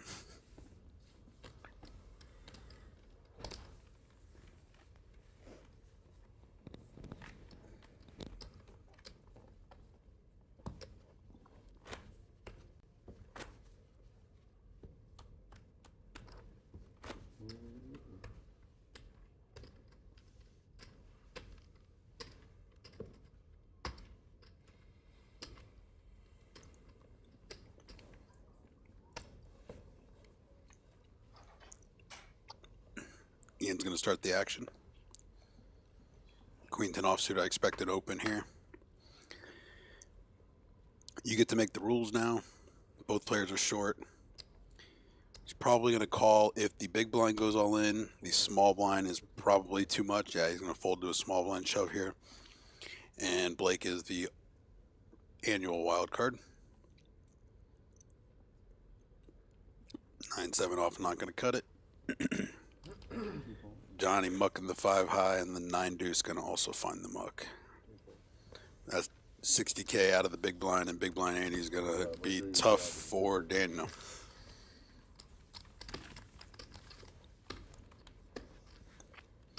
Don't forget, we got 2 nights of cash game action coming up the following 2 days. The reunion cash game with all your favorite loudmouths and personalities in poker, August 6th. And August 7th, we had a high roller game, 100, 200, no limit there. You're going to want to check that out. And last but not least, the main event, 5,300 feature table on Monday, final table on Tuesday. I'll be calling the shots. Make sure you get in that. The event is underway today. Make sure you check out the main event, shrpo.com. 10-9 suited for Blake. This is a playable hand. He's going to open up the action. Looking like 80. All in. And snap all in for Johnny, ace queen.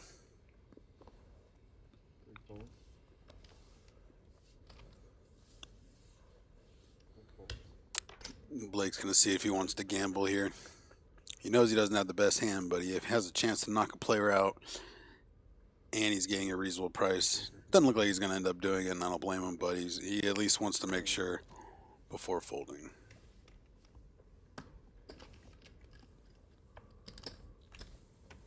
Yeah. Ace seven. Doesn't hurt to ask. Is that close?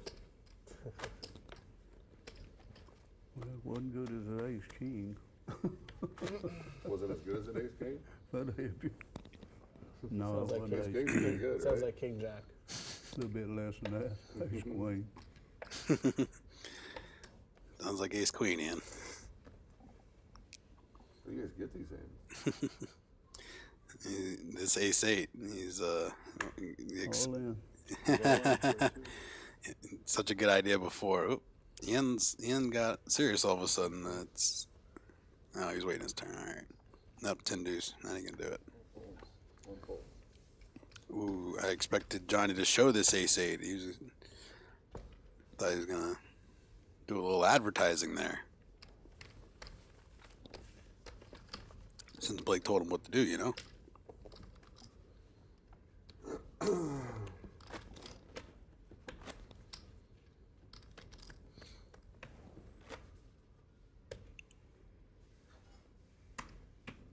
Have 10K more than the average stack.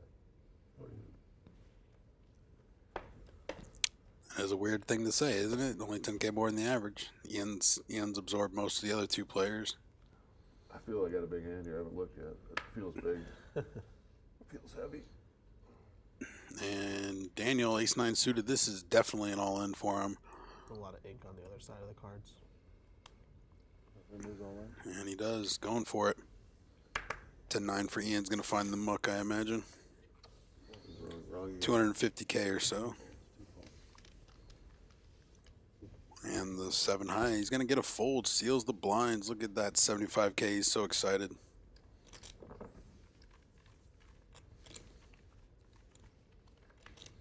It was like a 30% gain for him. Oof. Can't you just see the excitement on his face?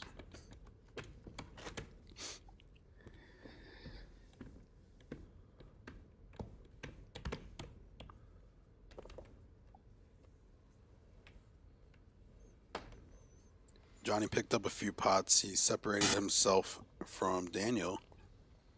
But now they're in the blinds together. Ian's going to fold this queen tray. Blake's going to fold this 8-4. Ace king here. Raises to 90,000. 90,000, 3x in the small blind. It's essentially most of Daniel's chips. King 3, blind versus blind. It stinks, but he might have to go with this one. If he folds, he has 250 or so back. And so there's an interesting thing here. If he gambles and wins against Johnny, you actually are taking the chips from that player, right? So if you are gambling, you want to do it against the player you're going to hurt the most, right? So taking 250 from Johnny actually makes you in third place, whereas doubling through the other players would only leave you equal with Johnny. So it was a little bit extra consideration there that if you decide to gamble there, King 3, and you do win, you're taking the chips from a place that actually helps you make money and ladder more. So not saying I necessarily would have gone with it, but it's a little extra to think about there.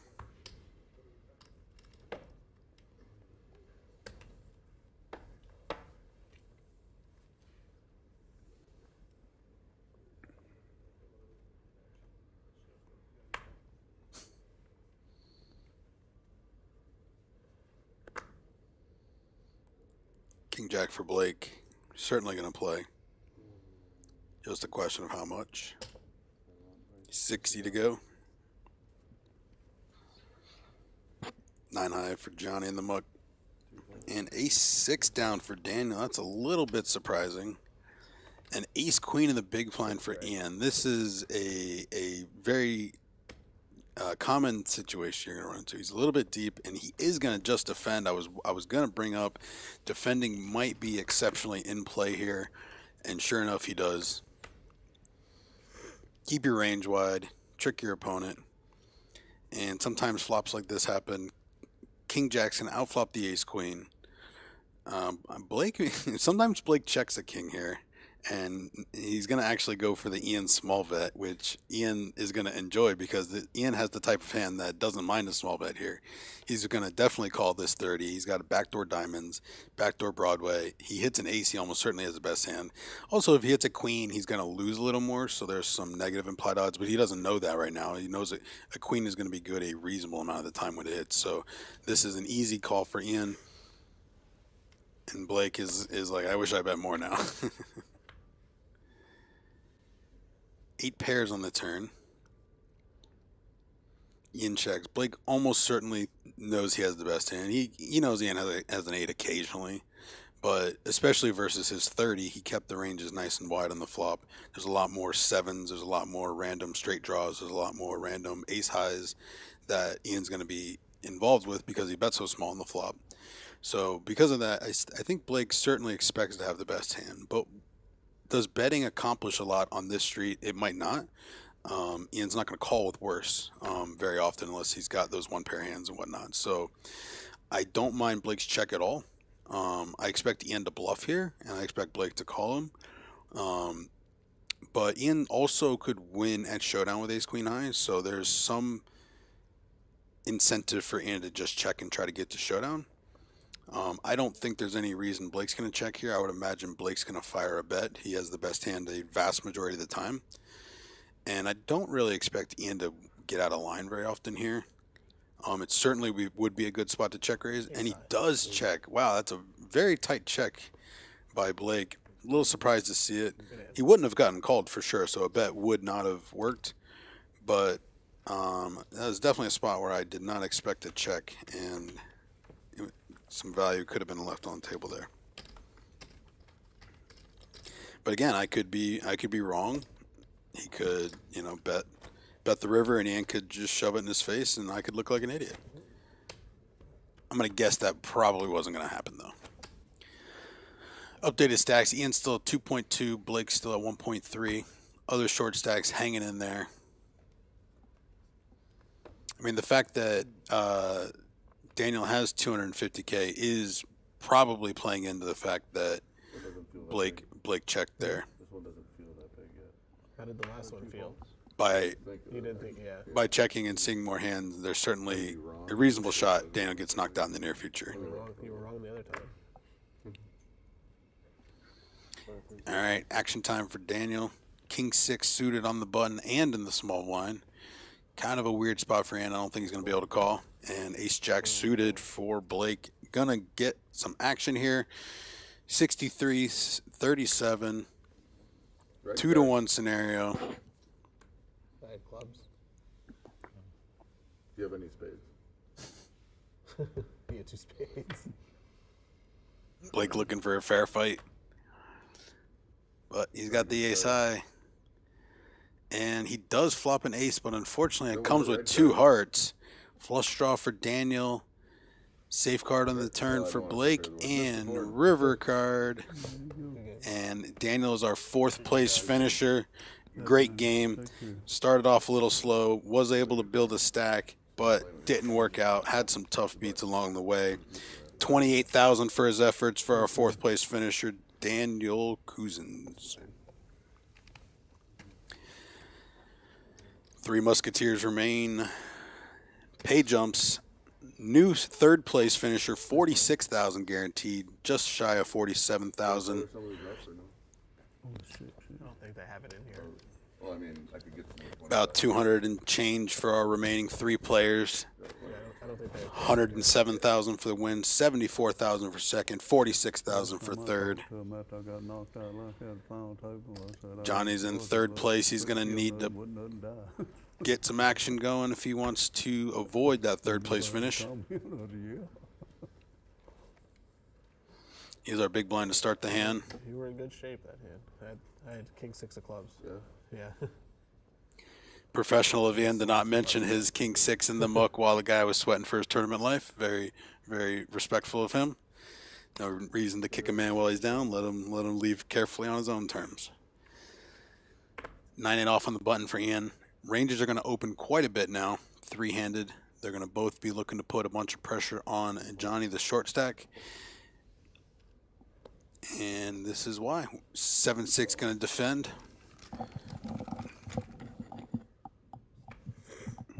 It's always nice to be a 2-1 favorite with 9-8 offsuit. And both players are going to miss the flop. King 10-5.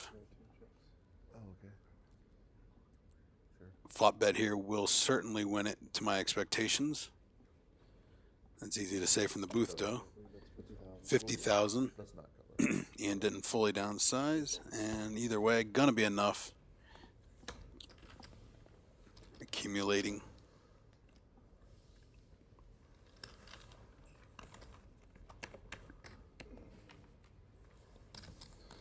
Finally got enough chips to put him in 20 stacks. Proudy kid.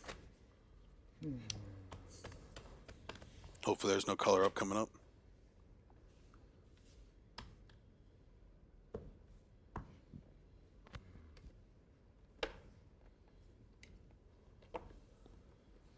Blake's going to start the action on the button.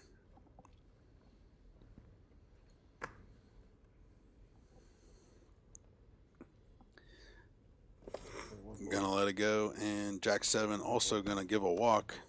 Going to see a few of these. Oh no, Ian, don't look, buddy. Why would you look? Tilt. Tilt.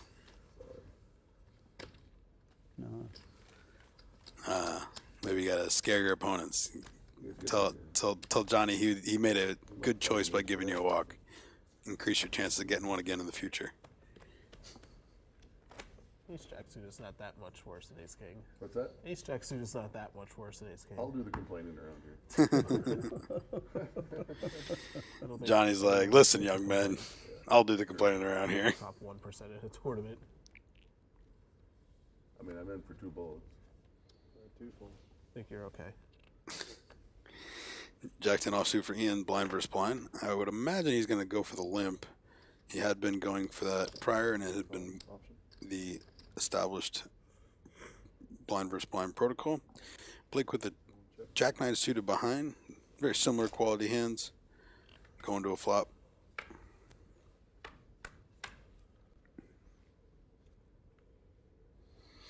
Ace 9-8. I expect some action here. Ian's got an open-ended draw. Blake's got a pair. That's 30,000. 30 for Ian. He goes ahead and leads, just like they were hoping. Blake might even bring that up. You can see him thinking about it. And is there raising chips in there? There's not. It's a calling chip, so 30,000 each.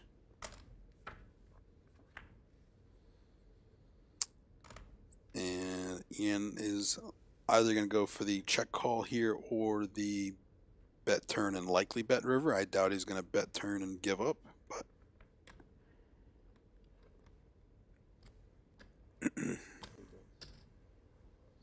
90. Flush draw? Yes. Badugi on board.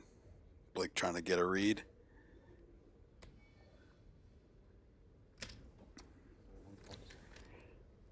Calling 90 here. What do you want for this flush? I got all 4 of them, so. Diamond. And ace on the river. That's going to be a difficult card for Blake to get away from. And Ian may even decide to halt his plans to bet the river. It changed the action quite a bit.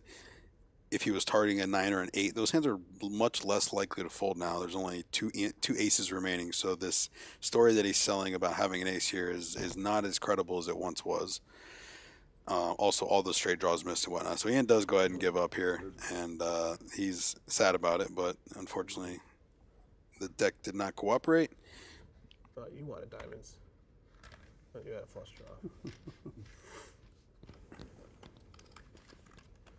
Don't think that one was going to work. I really think I was getting snapped off. I really wanted to see a brick on the river there. I actually think Ian was going for it there. It was going to be a lot. If it was going to be Yeah, it was going to be a lot. He's saying it. I saw it in his eyes. You easily could have an ace there. Yeah. Yep. I knew it was either bigger check, and I was like, I kind of was like, fuck, but yeah. Yeah, I thought Ian wanted to go for it, but that run out did not cooperate for his bluff. I'm gonna call, but when I get put to the when Yeah, I actually of have course. to, I might not. I think you were gonna call too.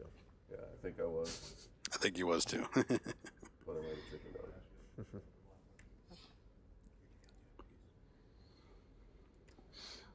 Looking like we got a little dealer change going on, getting everyone set up. Chip counts still going. 40. Losing our time. We get some time back. Dealer change. Or? That's all right. Just leave it. Just leave it. Poker players are used to asking first and then realizing what they're asking for afterwards, and then deciding if that was worth asking for. Sorry, guys. Do you have the computer in here or no? Yes. Don't be sorry. We're good.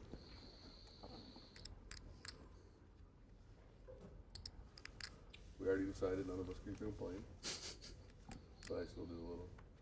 Committee took a vote. All right, dealer change. These big old clunky live stream cards are fun to handle. Hey, Alabama. Like shuffling razor cardboards. And we're fucked. Yeah. She moved from California to Houston today. You know, they didn't have anything going on kind of virus. Went to that poker room over in Houston we was talking about the other day. Mm-hmm. Yesterday, I think, matter of fact. King 7 on the button for Ian. Gonna be an open. I could see this one going either way. 80. Don't mind it though. King high goes up a lot in value three-handed. Similarly, Queen 9 suited, very playable. Probably not as a call. I kind of expect a 3-bet a little more often here. But Johnny's going to get out of the way. Blake is going to call. Hand just flops so well, I don't blame him. But you kind of want to avoid these out of position situations against Ian. And miss both players. Ace 10 deuce, King 7 against the Queen 9. I do expect Ian to go ahead and bet here, and barring a check raise of some sort, I would imagine that should get her done. This actually is another spot where he could go down if he wanted to, but he's actually choosing not to. He's choosing to go up. So I think that is something for Blake to think about. Doesn't have the hand that can do much about it, but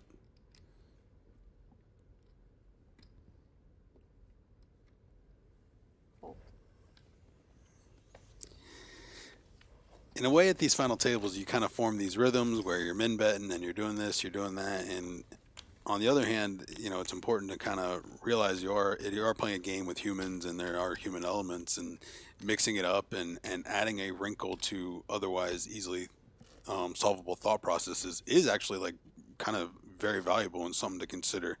So nice to see Ian mix it up there with a large c-bet and take it down. Blinds have gone up to 40K. Our short stack Johnny's sitting on about 5 and change, somewhere in the mid 500s. Ian and Blake have 1.6 and 2.2 respectively. King Queen for Blake. This is definitely going to be an open and potentially a hand that could call a 3-bet.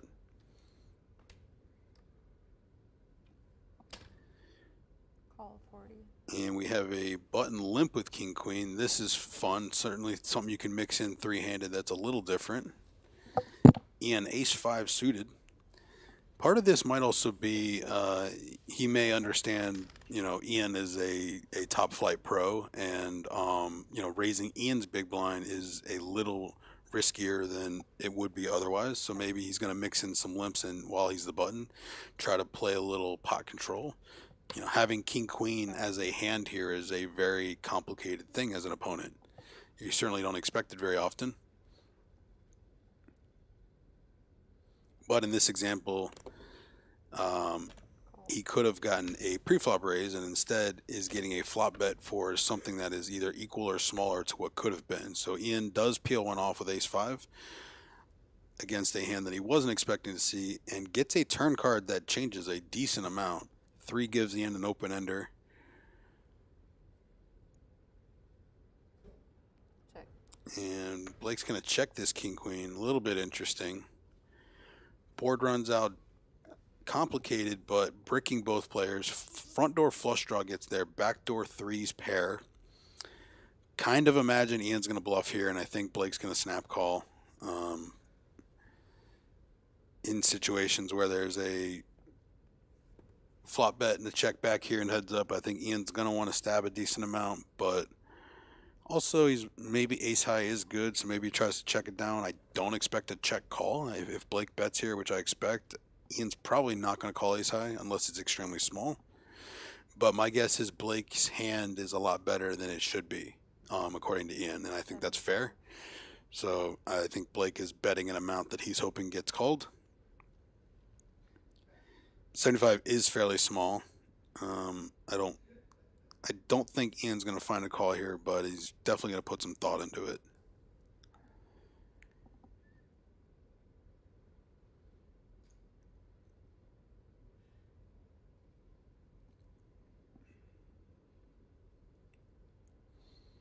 Our short stack Johnny's also sitting at about 500K right now, so these decisions are all hanging on the fact that this other player could give them another, $30,000 boost if he gets eliminated.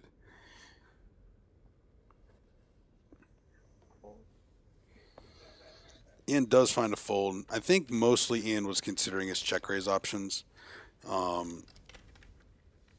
Trying to rep a flush, trying to rep a hand like 4 tray, 6 tray, something along those lines. But I think he just decided Blake might have been a little too high up in his range for that to work too often.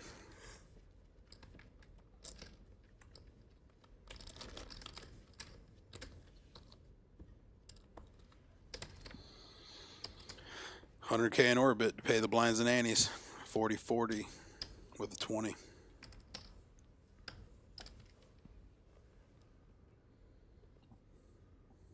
Trash hand for Johnny on the button. Gotta let it go.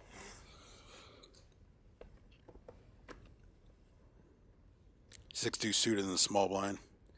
I expect Ian to complete here. Can make a case for giving a walk, but Option. generally suited we're probably not. Raise.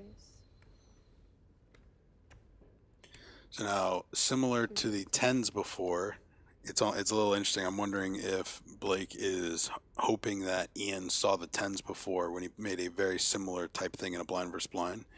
Now, Blake is reverting back to the jack six to do it with and hoping to gain the similar credibility that the tens brought. Some of the interesting dynamics the live string brings to the game.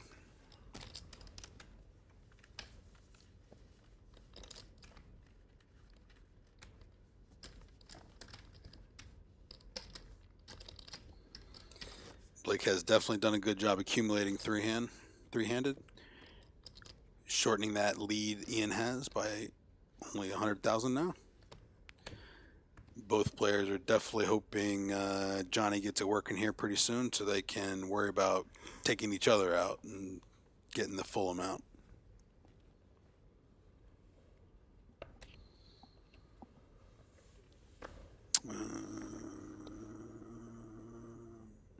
Ian folds the button. Blake's got a 10-6 here. Raise. Goes 120 is a 3x. Call. Whoa, alrighty.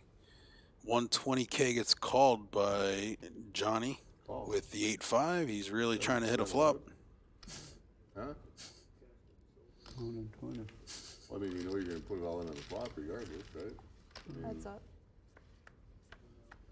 Blake's trying to see if he has any fold equity left and whatever details he can sneak out of his opponent. All right, total brick for both players, but the pot to stack ratio is pretty shallow here. Both players elect to check. Another brick comes. Nobody has a heart draw. Blake goes for it and gets it through. It's so scary when you have the 10-6 there. But a big chunk taken from Johnny. He's going to be down to about 350,000. Pretty much control over what's been going on in my hands. What's that? He got in control over what's going on over here. Yep, you've been very card dead, sir. There's no doubt about that. Your 350 or so is probably going to need to get working here pretty soon.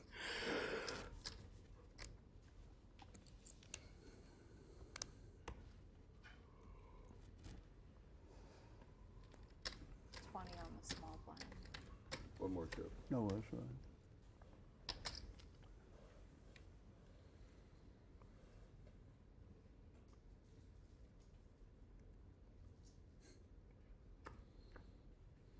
Blake hoping to catch a peek of his opponent looking at his cards before he does. Any little details he can get. King 6 going to be good enough for an all-in here, and I agree with that. 10-5 suited. This is a gross spot, and probably a count it and muck it, but yep. Oh, first one was okay? Yep. Or no? I looked at both at the same time. Blake trying to pick up a timing tell, I think, from Ian's peeking at his cards. I don't know for sure. Got a push on it. I didn't hear what he said either, Blake. Sorry, buddy. I think it was something about going broke with the hand that he had. If he had to go broke after this, so after all this time, so be it. But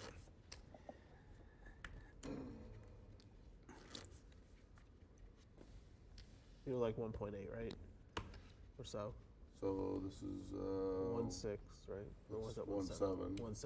Okay, so 1.8. 1.9. 1.8 and change. Yeah. You?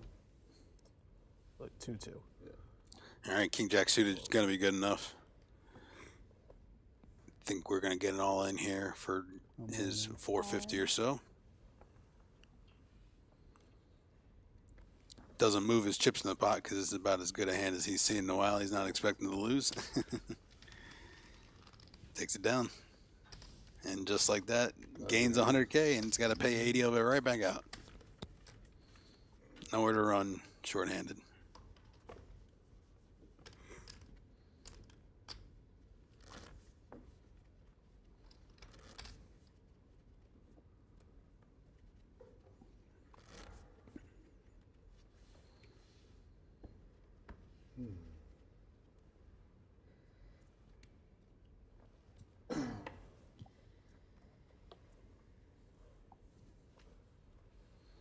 Three-handed action coming at you live from Hard Rock, Hollywood, Florida. I'm Michael Lockey calling the shots.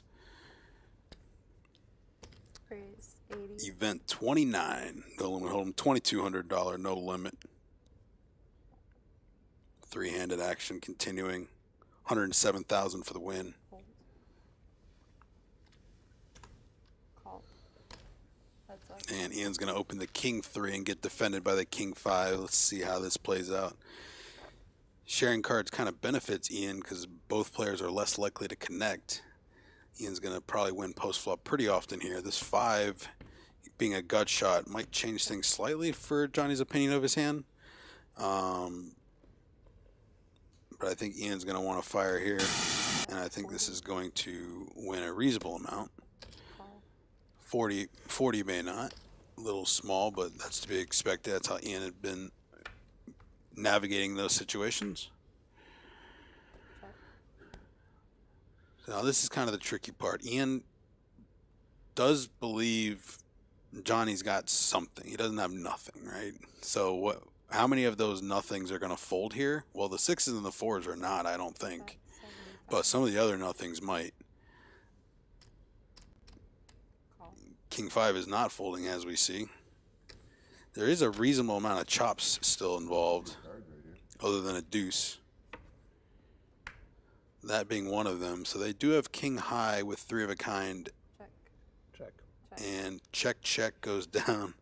Ian's going to be thrilled to get half of this pot. And there it is. Hey, King, chop it up.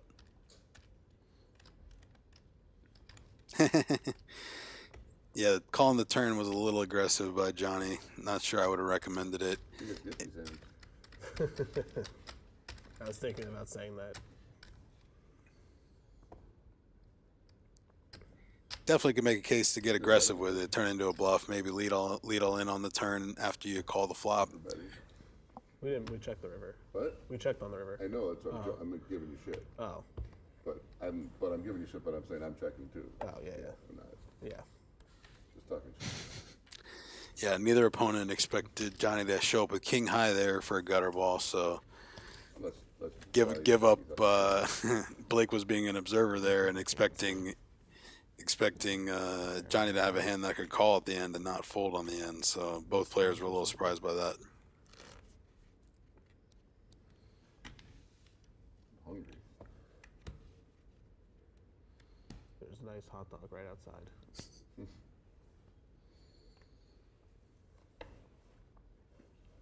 Plenty of fine dining options here at Hard Rock Hollywood.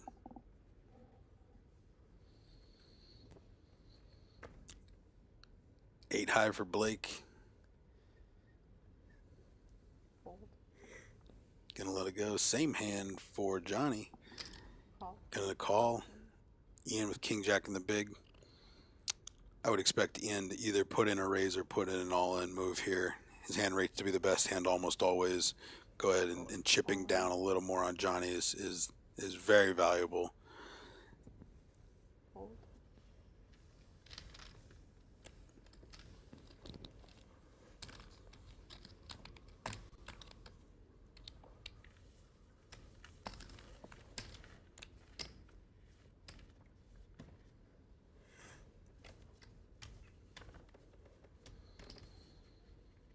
Bleeding off that 20K in the small blind is really tough. So does the main get a if you win the main, you get a guitar like we used to? No. In player one?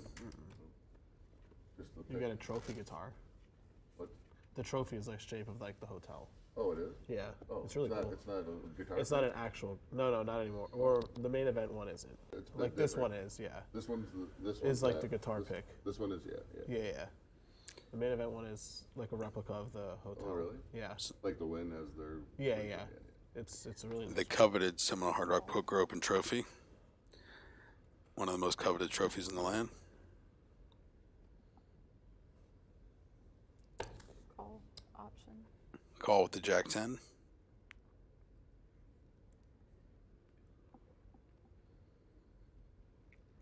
Nine high for Blake, weighing his options. Check. Heads up. Decides to check.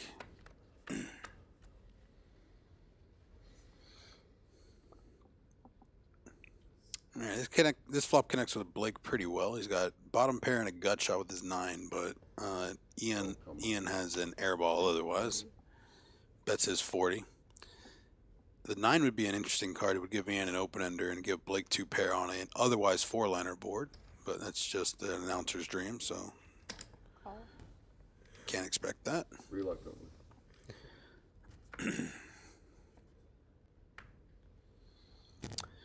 All right, so now a queen gives Ian a gut shot. Also makes Blake's hand shrink up a little bit more. His bottom pair is still bottom pair, but it's a little less desirable. The flop doesn't work the board doesn't work in his favor as much as just the flop did.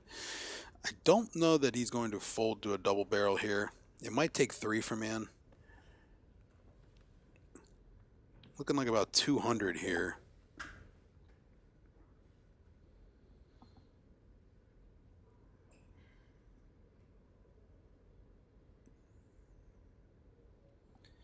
Don't know that Ian would have fired if he didn't pick up some equity with this gut shot.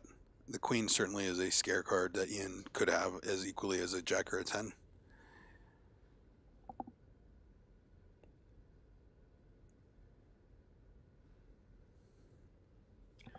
Blake really doesn't want to give it up, and I don't blame him, but great bet by Ian. What do you want to hear? Whatever you want. Well, What do you want to hear is a great answer. see, it's not going to change how we play, right? Had a draw. Clubs with the 7. Not that strong. Well, I folded his best hand again. The turn was a good card for me. Oh yeah. With the draw. 8, 6, 5. Turn queen, 2 clubs. Queen gives you the draw. Possibly, yeah. I mean, The queen yeah, gave. right. Yeah. No, obviously. Yeah. Detective Blake putting it together. I had the bottom pair with I had 9-6 or 9-5. So I had the bottom You had pair a gut shot and with a gut shot. yeah. Pretty strong. All right, Blake's going to want to shove blind versus blind here, but not with 7 deuce. He's going to go ahead and give a walk that he was really, really, really sad to have to give. Feel the heat. Pretty good for me. Yep, sure was, Johnny. You needed that walk.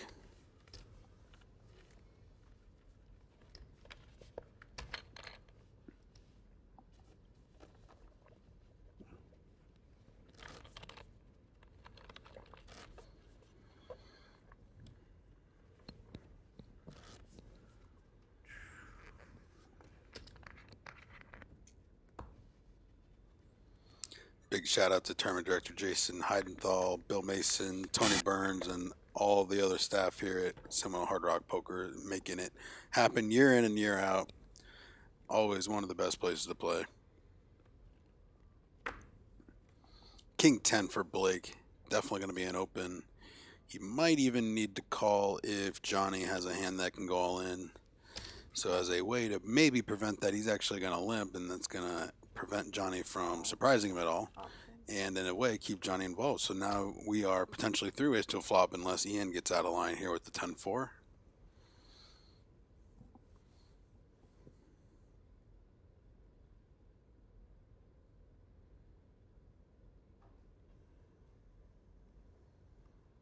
Right on schedule. Raise. Pump up the volume. $160. 160. 4x. Blake really wasn't prepared for that. He was kind of hoping to get information on Johnny, and it is a tight fold, but I think I like it and kind of agree with it.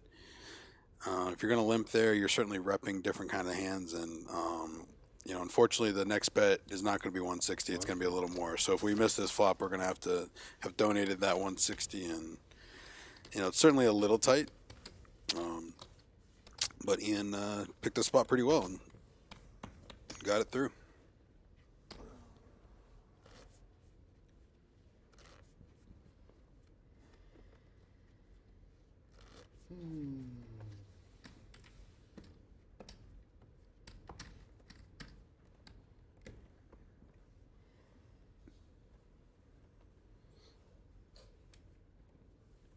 Three-way all in, maybe?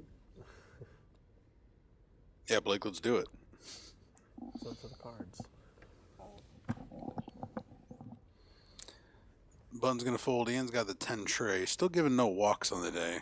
I don't blame a man who gives no walks at a principal, but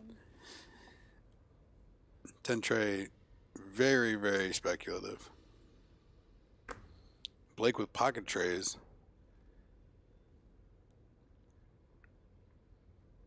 Even though it's a much better hand, it's also a very difficult hand to play post-flop, especially because Ian's holding a tray, so a lot of post-flop aggression by Ian is going to get some folds here. I'm sure Ian's not going to want to get to 10 high at showdown very often. So right here, both players miss. 10 tray against the pocket trays.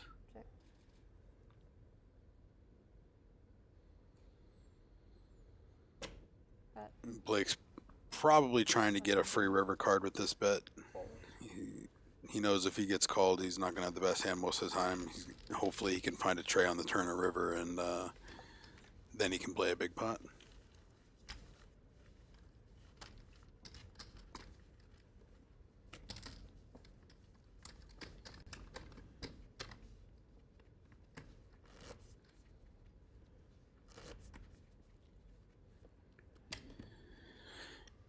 Johnny's looking like he's got about 400 behind his 40K big blind, so about 11 big blinds effective right now.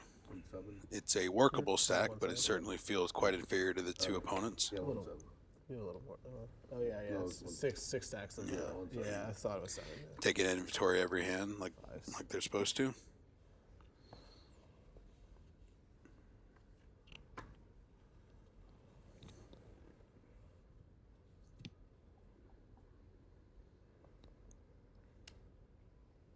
Raise. 80. Fold. All in. All right, all in with a 10-8 against the 8-7. Gonna get through. Nice hand. Ian's lucky he wasn't even shorter and was forced to call there, because that could have been a very unfortunate situation for him, but he was able to get away. Ace Jack. Wasn't it? It was. It was Ace Jack, wasn't it? Just guess random cards every time. You'll be amazed then. Yeah. He's like, we're playing poker, boys. It's Ace Jack. If I'm amazed, I'm not gonna be amazed at like King Queen. How about 10-8 offsuit? That's probably where better guess. Blake's checking out the chip stacks and waiting for his opponent to look at his card to see how much he likes them. Blake does find an ace queen of his own. Definitely going to be a raise here. Raise 100. All right, here we go. We will have a pot brewing. Ace 9 against ace queen. Blake's going to be the favorite. Action. Call.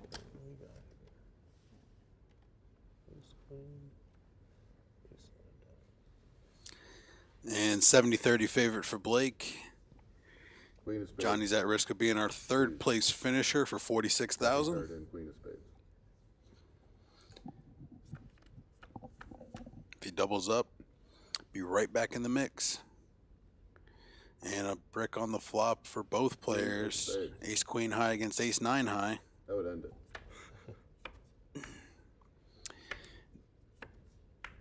Ooh, another straight. I know it was word. 9 makes a 4-liner. Backdoor. Wow.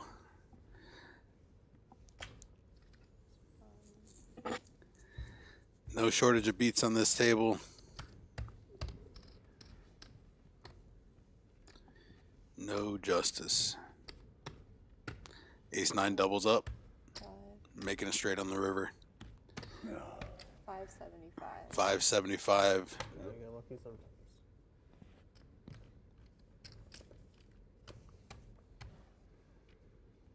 You can now complain for 4 minutes. You've earned 4 minutes of complaint time. I don't actually. I complain less when I, know you- take that. Oh, really? Yeah, I mean, Your- I like your- fake complaining when it's no big deal. This one- Your pet peeve or the thing that bothers you most is just not getting any cards to play. No, I don't. Oh, Nothing really actually bothers not me. actually bothers you, but Yeah. just boring then. I think he was trying to say he likes to joke when it's not warranted. And when he can bid, he doesn't want to. So Stop doing it. understandable there. You gotta know what you're doing if you're gonna play this game. So, Stacks have evened up quite a bit. pretty sure, yeah. Yeah, it changed your outlook a lot. Ian's still in the lead. I didn't think I didn't. I'm surprised how much it did. How's that? Yeah. What are we playing? 40. 2040, so yeah. Like I just never thought I'd be a happy person. I thought I'd always be kind Just of the like, way you were, kind of yeah. like negative, you know. And I'm not gonna stop forever. I mean, I didn't have any reason other than I just needed to You just take a wanted- break, yeah. right? Like Yeah. a reset, you know. And just like that, 1.2 million for Johnny. The all-in was 575, right? Yeah. Raise 80. 7.5 with the raise. Getting those newfound chips in play. But Blake with pocket sixes. So now he appears to have 7, 8, 9, 10. He's about a million, 1.1. Still going to go for the call. Probably correctly so. I don't think Blake has quite adjusted to how loose Johnny's been playing so far. Check.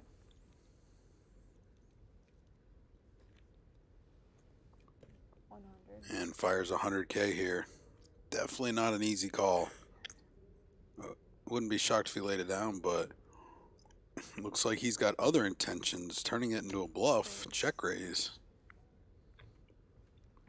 400. Fold. Timing is everything. Takes it down. Ooh, shows him a 6. 8 of clubs. 6. That beat me. The other one. What? The other one. One Two card sixes. beat me. Just raising with the best hand, right? 6s were the best hit. That's right. I slow played him.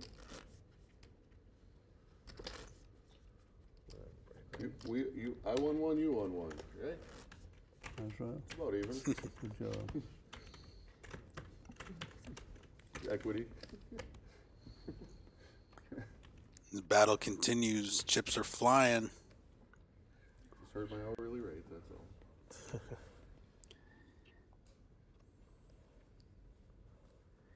All right, suited 10-7 for Ian. I expect it open here. Raise 85. 6-9 off for Blake. And small blind going to let it go. Now Johnny's ready to see some cards here. We're going to go to the flop for 85,000. Jack deuce suited against the 10-7. 45, yeah.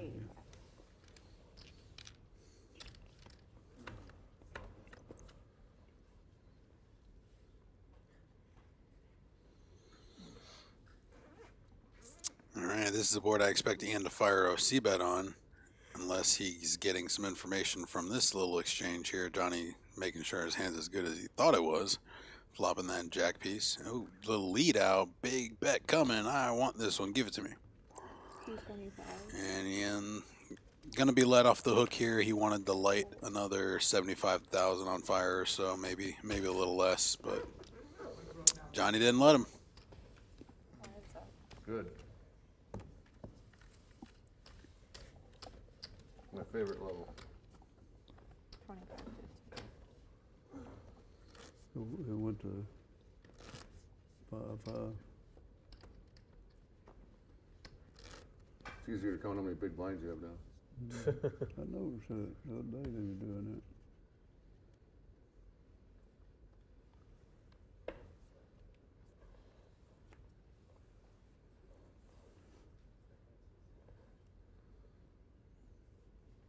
What's the other part of the ante? So, Queen 9 for Blake. Little surprised to see a fold there. Call. Option. I could see him either limping or opening that hand. But Ian's going to appreciate it, being able to see a flop with Jack 6 against the Jack tray. Both players miss. Check. Johnny's going to check it over. Check.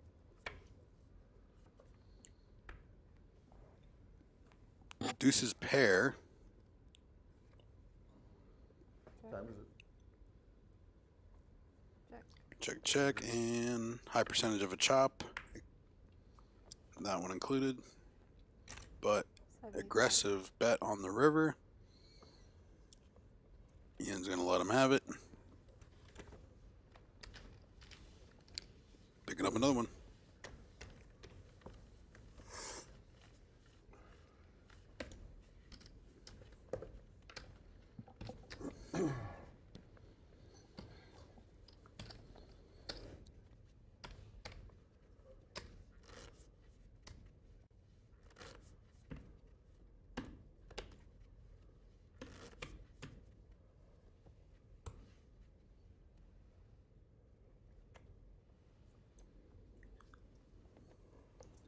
Looks like the blinds have gone up to 50,000. Necessary blind increase. Keep this action going. Pocket nines on the button. There's definitely going to be some action here. Wonder if he adds a couple extra chips here sometimes. Yep, sure enough, 150 goes for the full Monty 3x. Jack 4 for Ian, going to get away right away. And Blake, it looks interested with his Jack 10. I expect him to call here rather than 3-bet.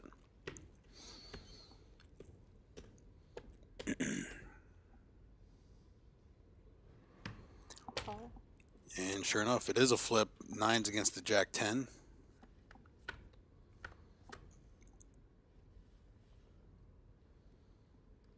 And full house right on the flop for Johnny. Queen could be a disaster card. And no slow play in his game. We're just firing right back out with it. Little does he know that might be the best way to play this one in particular, but I don't mind seeing a couple checks in here when you flop so strong. Your opponent almost never has a single thing to work with.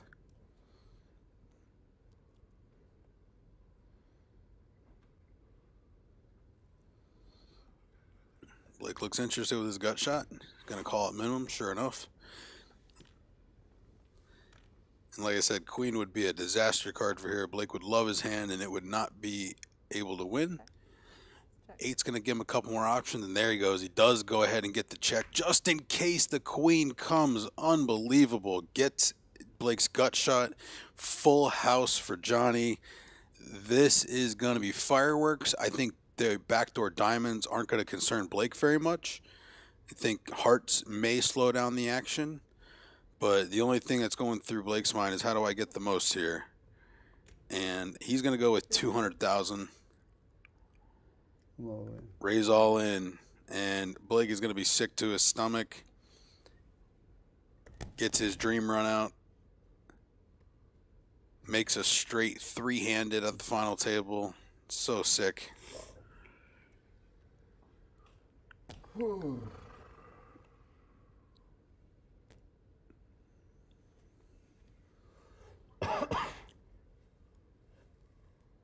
you have more than a king. If Blake can somehow find a fold here, it would be incredible. I personally don't see it happening, and I personally don't know that I would even recommend it.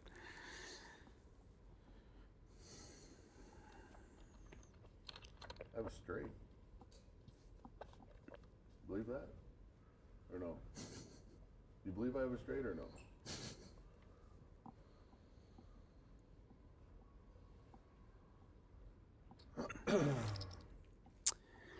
See, 6, 7, 8, 9's about $1 million.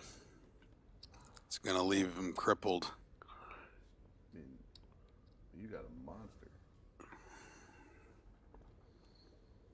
Whew. Fold. I think he said fold. Straight, see? Look, Fold. you do that. Wow, amazing fold by Blake, three-handed. Oh my God. Wow, that's poker, folks. Unbelievable. And he's right. I don't think he would play a king that way, a naked king. And it's not diamonds very often, so Good fold. that was a big one, Blake. Great fold. I thought you had a strong hand. I thought you'd have to call. I just hope the Well, I'm queen supposed to didn't call have with the straight there. But something told me not to. I'm not sure. Very, very impressive fold by Blake. That should have been his elimination in third place, or left him crippled, whichever the case may be. But in either case, we've got a new sheriff in town. Johnny looks to have passed Ian, who is probably sitting in the 1.6 range now. Blake down to somewhere in the 7 or 800K range. How do you guys get these guys? I get straights and have to fold and shit. I know it. I couldn't believe you hit it. Raise. I thought you had a good hand. 110. I showed you, I had a straight. Mm-hmm. Fold. I believe you had a straight. I showed it. Oh yeah. You got me again. That's why I believe it. Call.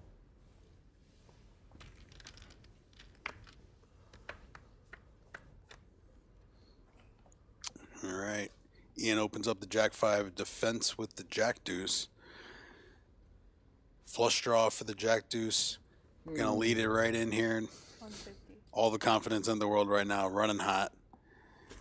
Already spun it up to over 2 million.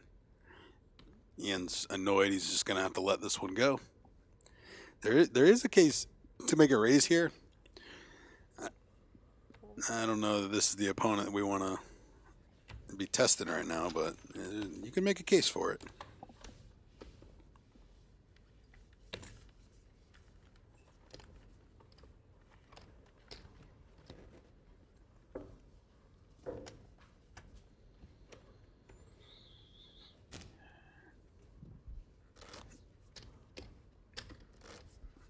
Chips are flying. Just nine's full, huh? Hell of a fold. I'll give him credit. Man, it would almost check raised. That would have been say lucky. You might have folded. Maybe. Fold. Call. Option.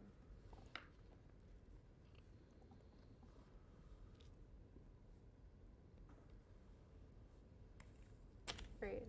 125. Complete in the small blind. Ian takes his option for 75 more with the Queen 5. Johnny's going to call.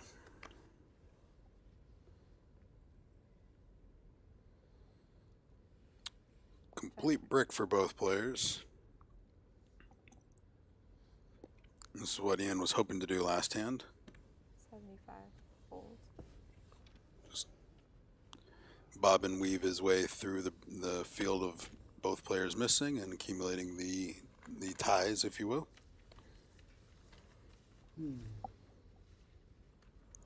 What do we think? 50? 50. Yeah. I had like 700. If you really want to know, to start with it. Thank you.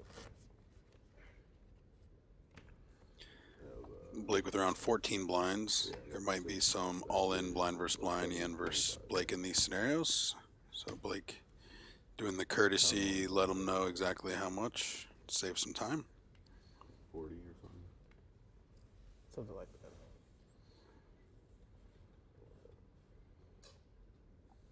Five tray on the button for Johnny.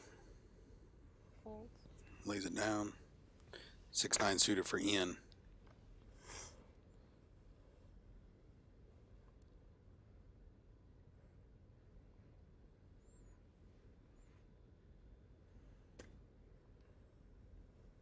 Call. Option. Queen 10 for bomb. I would probably expect an all in here. It's an okay hand to check back with if you didn't have this stack size. But this is now 150k in the middle. I'm a little surprised he didn't try to go for it. Unless he was a little concerned about Ian trapping. I think that's a fair point. Ace King 4. Miss for both players. Reoccurring theme 3-handed. Ian with a backdoor flush draw. Blake with the gut shot and the best hand. 50. Ian's going to keep jabbing here with these small bets. One of the benefits to limping is that you don't invest as much in your pre-flop raises, so you're able to take a few shots that you may not have otherwise. Turn is also a brick. Queen high is still the best hand. Don't know that Queen high is going to be able to call another bet here if Ian decides to fire again. I think Blake rates to have an ace or a king very rarely. Ian's trying to take advantage of that fact.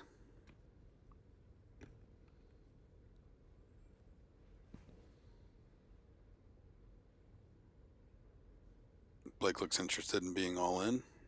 If he does that, he'll certainly win the pot.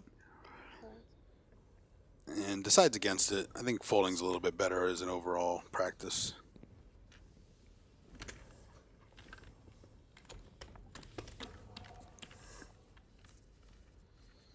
Another one to Dr. O'Hara. Chipping up. Still around 2. Should be similar to Johnny. Blake hanging in there about a third of the stack of the other two opponents right now. 11 blinds. 11. Updating himself and his comrades together. In case you couldn't do the math. Probably going in here with like Jack high.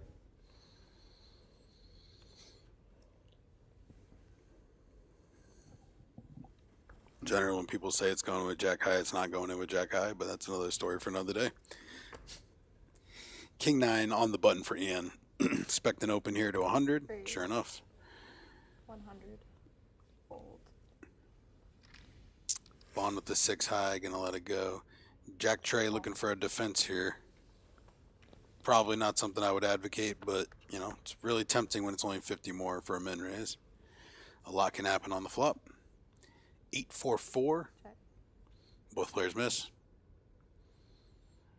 Ian's likely going to go small again. This is another board that it's hard for the big blind to connect on, even though they 5. are the big blind and have a wider range than your button raise. Fold. And chipping up.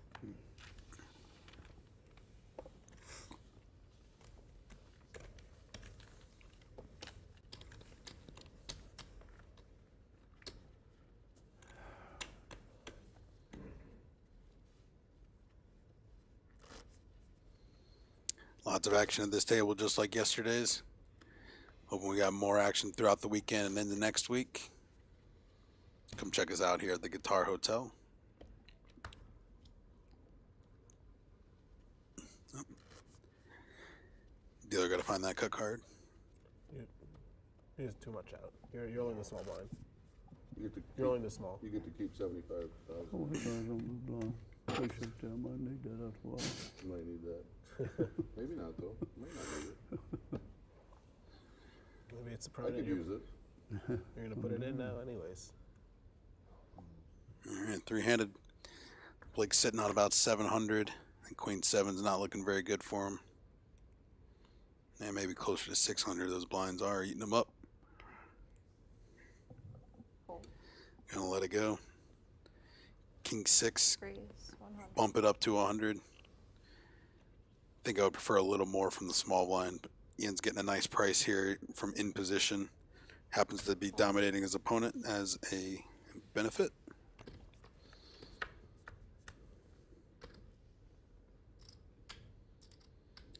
And queen 9-5, absolutely nothing for these guys. Johnny's going to keep it going, firing another 150. I think this is going to get it done. Short-handed, it's very much about who wants it more. In that hand, Johnny wanted it more.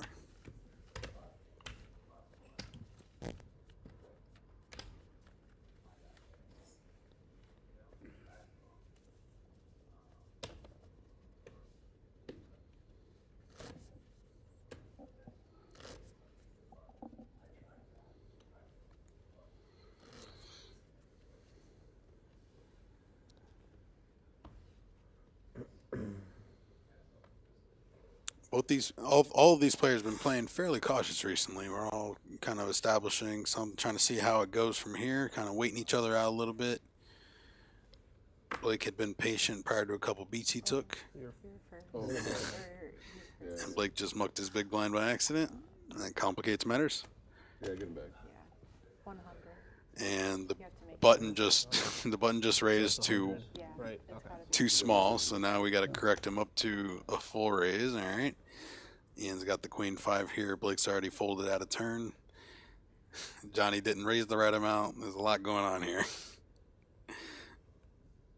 Call. Ian likes to call the queen 5. Now Blake's 6 deuce suited is kind of looking a little more appealing here. Call. He's going to go ahead and throw in the 50K. We got a 3-way flop. We haven't seen one of these in a while. Blake went from mucking his hand out of turn to defending. Right on cue, he's going to flop a 6. That's currently the best hand. Another tricky board, though. Check. Check. Ian has a gut shot, and this Jack 4 is just going to fire through anyways. Looking like 200 getting out there. 200. Fold. Blake's got an interesting spot here. It doesn't feel good to put it all in with the 6 deuce bottom pair, but I mean, he does have the best hand. Is this the time? Got it.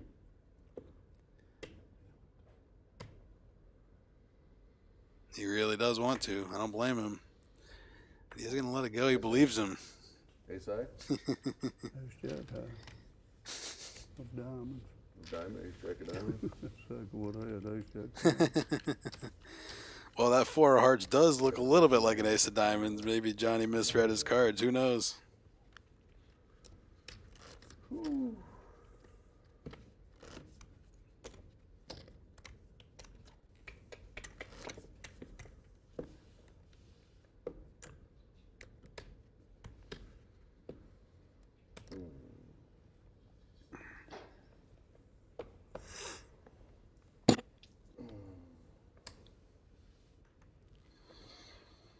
All right, Ian's first up with the 5-3 suited.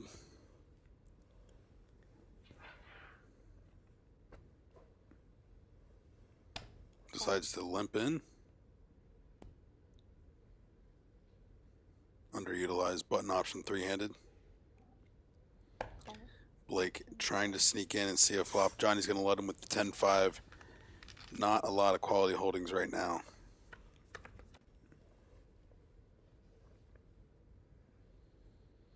Three of a kind for Blake. That's a dream flop for him. Unfortunately, nobody else has anything. So he's going to check this flop and hope someone gets out of line. Ian's going to go ahead and oblige. But his only option here is to just hope someone's going to bluff. Call. 10-5's getting out of the way. That's it. Ian's certainly not excited about Blake's call. He knows that's going to be a little stronger than usual. Check. Ian now with 5 high. He's assuming Blake probably has something, more likely a 6 than an 8. There's certainly some straight draws and whatnot, but pretty much none of those are all that exciting when your hand's 5-3 high. So an elected check back here. Now Blake's got a decision to make. Does Ian have a hand that can call? If yes, he's going to want to go ahead and bet probably all 300 that he's got. And sure enough, does bet all in. Ian's going to turbo muck. I don't think Ian was going to bluff if checked to, most likely. It's really, it's almost like tough even just calling that flop bet when you're Blake, because it almost turns your hand so face up to an astute player. You're just never getting in there with zero in that scenario. 600. 600.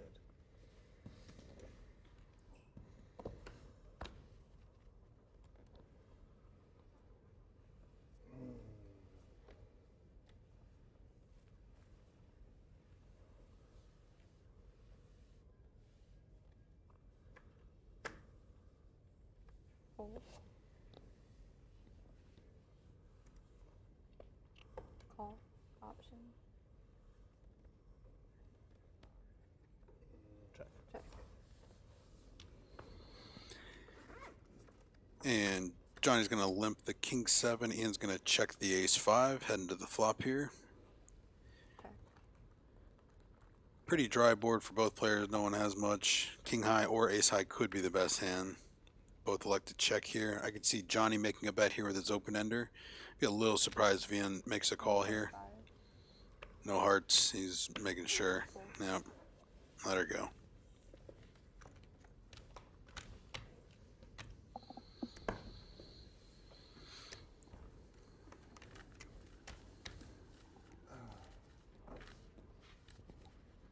Who won? He won. He bet the turn and I folded.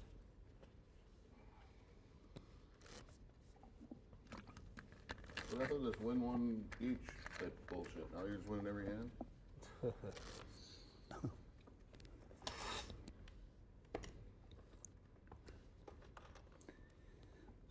Don't hate the player, hate the game. And that's the player right now. Our chip leader. Letting it down with the 6 high. Now Ian's got about 11 bigs effective with king 7. I wouldn't be surprised if he just puts it in here. Yeah, let's just stick it in. You got this hand beat, prove it. Nope, I'll take your 100K and we'll move on. Luck box.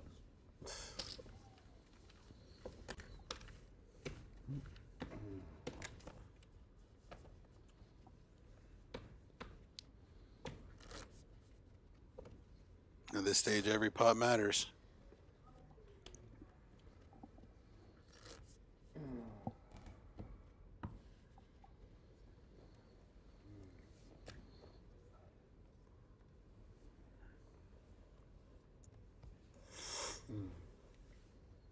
Ian's going to lead us off here on the button.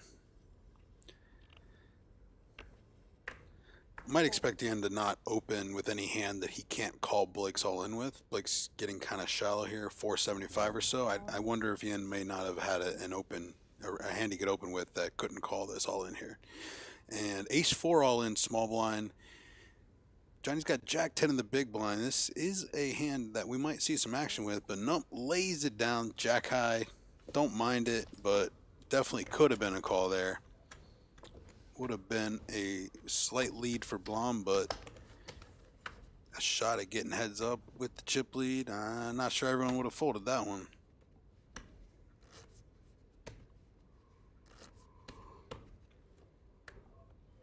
Twelve of them. 12 of them, 12 blinds.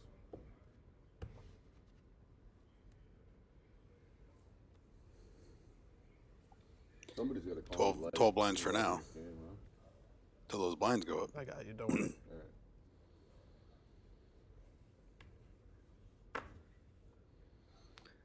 $10-7 from Blake. Fold. Lays it down. Suited jack 7 for Johnny. He's going to pump it up in the small blind. Putting a lot of pressure on Ian shorthanded.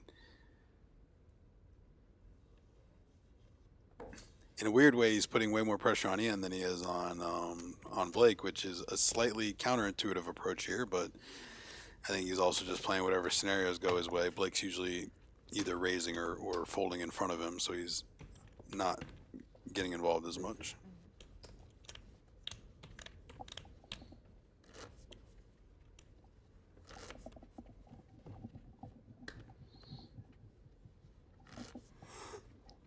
What day is it? Friday or Saturday? Friday?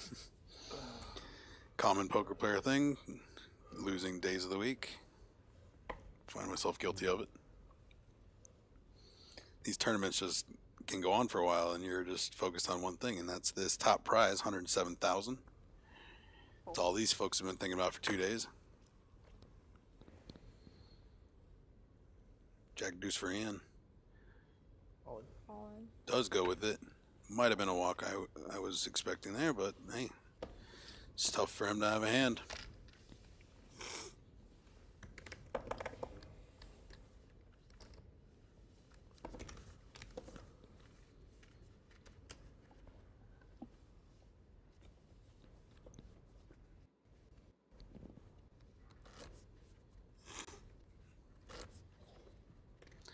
I've yet to see any big hand versus big hand collision. I feel like that's an impending thing.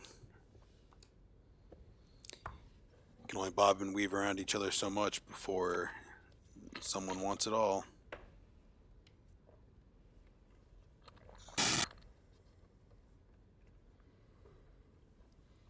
Lock. Yeah. Fold. Mullen. All in. Fold. All in with the jack, the queen nine, gonna steal it from the jack eight. Not a lot of thought for Johnny there, and I don't blame him. Good fold, good fold. Blake's really looking to accumulate. He can't play the game he likes to play when he's short against two opponents that are willing to be sticky with him. Deck hasn't been cooperating very much for him, though. Come on. Go.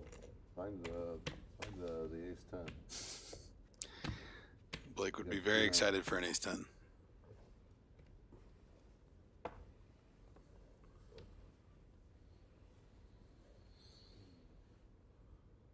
$125K in the pot already.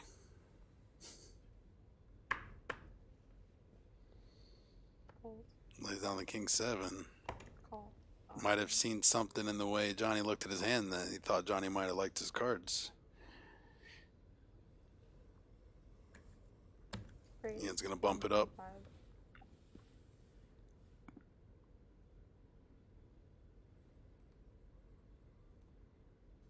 Call. And the king seven wants to see a flop against the queen four suited.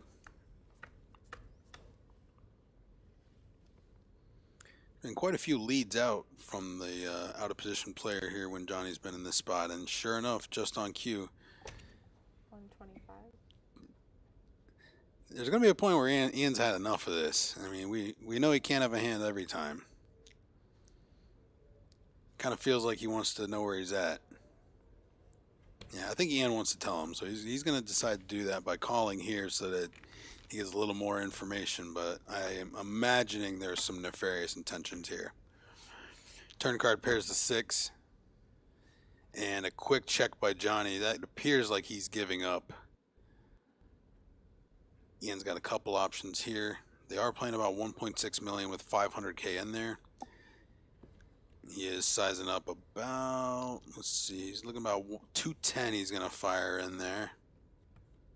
210.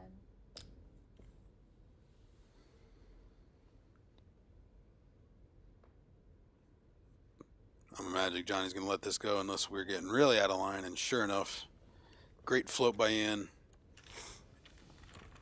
He sensed weakness on the leads. He could have raised the flop. I'm sure he thought about it, but I'm sure, it's possible he thought his opponent would give him a little more information on the turn and gave him the green light by checking, and he's going to take it when he lets him.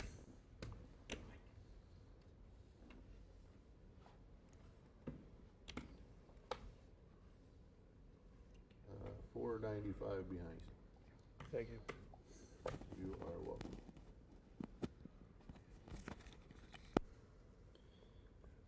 Quick dealer change.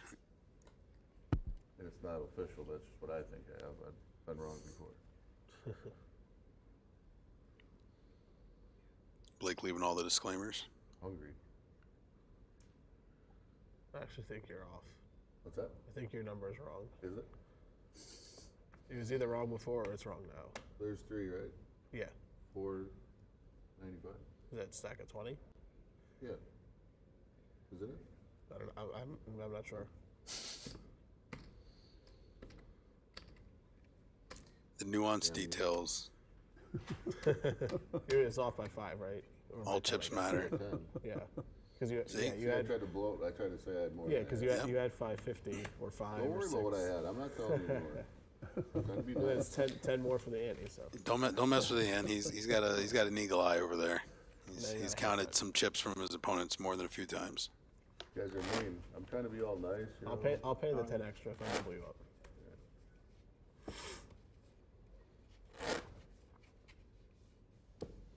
Just looking for like ace 8 suited. And it appears like blinds have gone up. 30, 60, 60 are the new blinds. 30, 60, I'll take the 60. king jack. You could have ace 8. A little more action now. I'll give you the Chips are flying. little edge. Queen deuce to lead us off for Johnny here on the button. Let's see if he's feeling like getting jiggy with it or not. You have one spade out. No. Not this time. 2 other offsuits. All right, ace 3 for Ian. I'm imagining this is going to be an all-in effective. Blake's got this hand beat. He can prove it. All in. And king 8 for Blake. Actually, this is a close spot, actually. He's going to put some thought into it for sure. I'm close to call, but I don't think I'm gonna. Understood. I know why he feels that way. Whatever will make you the happiest. It'd make me happy if I fold and you show. If that's what'll make you the happiest.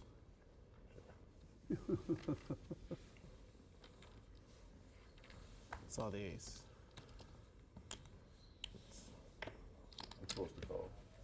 It's like queen 9, King 8 of diamonds. king 8. Queen 9, king 8, same difference. Correct. Got to draw the line somewhere. What do I owe? 6,000. 30. 60. 30. I think it was Six 52, chips. wasn't it? 6 of those Yeah. ones, yeah. Yeah. 1,000. Anything but 5. 6,000. Yeah. 30,000. You guys always have these hands. Give me a hand one time. Actually, don't give it. Just let me hold. I get it in. It's funny that I said I can't guarantee that number's right and it was wrong. Raise 125. Ian with the jack 10 going to open it up. 125 now. 5 deuce for Blake's not going to cut it. He's honestly frustrated. I don't blame him. Yes, sir. 125. Man just wants some cards. 125 is called. That's good. So we got the jack 10 against the ace 4 going to the flop.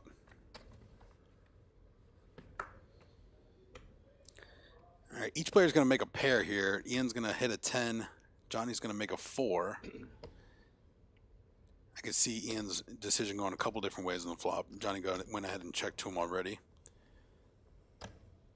100. Bet small.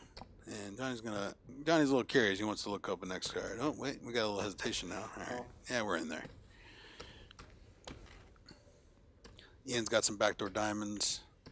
6 is a brick for both. I would expect Ian to check back here a decent amount.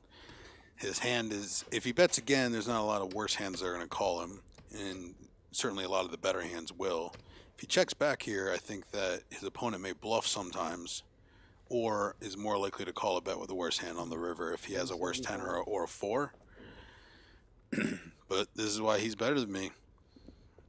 I would not be all that confident a 4 would be willing to call here. But it looks like he's reaching out calling chips. Call. You're in. Not sure if he loves his hand or not. King on the river. And look at this. He's reaching for some chips. And counts out what appears to be 225. I'm imagining Ian's going to put a little thought into this, but I wouldn't be shocked if he sniffs this one out. The front door diamonds miss. Jack 10 does get there and King Jack gets there, but if it is King Jack, I would imagine a check would still happen. You know, does he have Ace Jack? Probably not. You have a Jack in your hand. I think it's less likely. So Ian's gonna go ahead and look him up here, and his 10's gonna beat the 4 Pair of 4s. 10s. and scoop a nice one. That was well played. Big pot moving to Ian. He's now going to be a substantial chip leader and the significant favorite for today's title.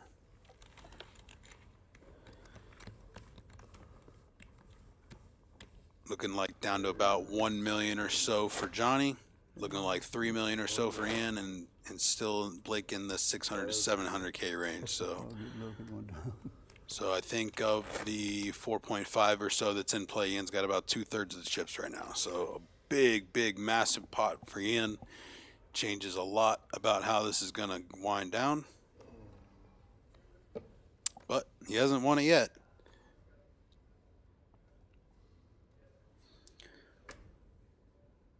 Blake's 450.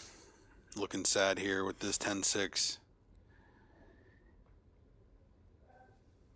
Paying the big blind ante next hand's a bummer. Johnny with an ace-6 here. He's going to try to raise to 120, but we're not quite there yet. Dealer's going to help him out. And Jack Trey for Ian. Call.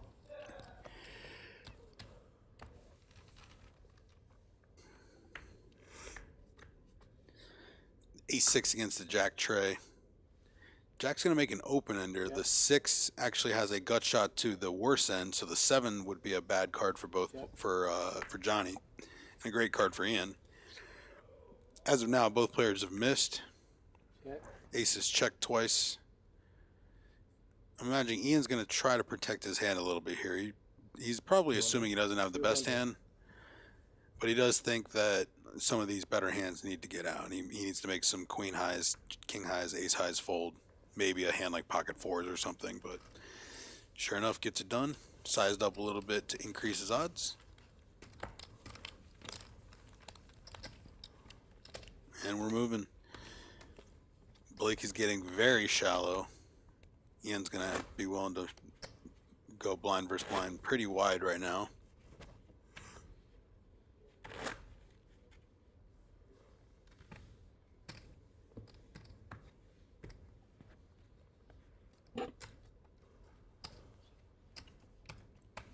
Action begins on Johnny on the button.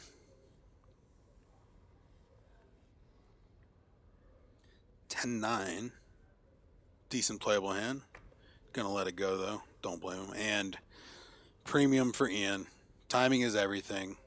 Blake's getting shorter. Raise. Effective all in. And Queen 7 muck it. Had it. These cards are. I had it, yeah. Very, very premium.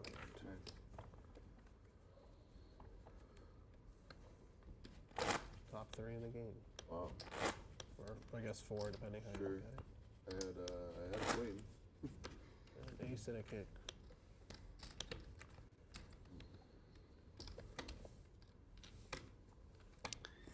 If Johnny loses any more chips here, Blake's gonna be a little. Blake's gonna have some interesting choices to make, but I know Blake would benefit a lot from doubling through Johnny here, would swing his momentum quite a bit. But Ian's got a playable hand in the middle to say something otherwise. I'm expecting a 120K raise coming. All in. All in. All in does the job just as well. And Blake with the ace deuce. He's got to go with it. This big blind is going to have 120K dead for him, so that's going to help Blake's cause here. But unfortunately, the ace deuce against the ace 9 puts him in rough shape. Use your diamonds for fun. Ian's a 70-30 favorite to eliminate Blake in 3rd place and get heads up for this trophy.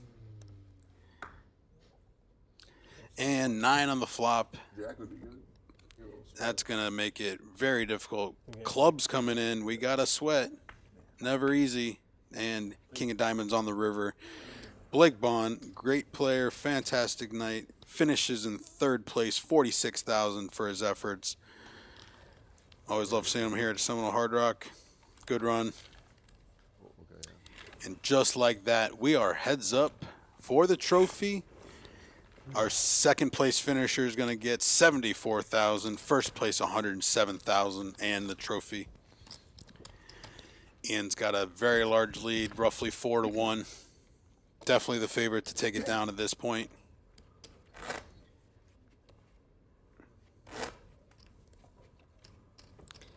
See if we can close the deal.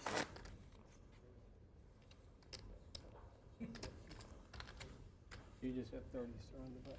26, I think. You're a small blind, yeah.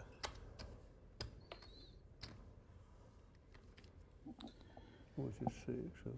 30, yeah. Hell on what's that?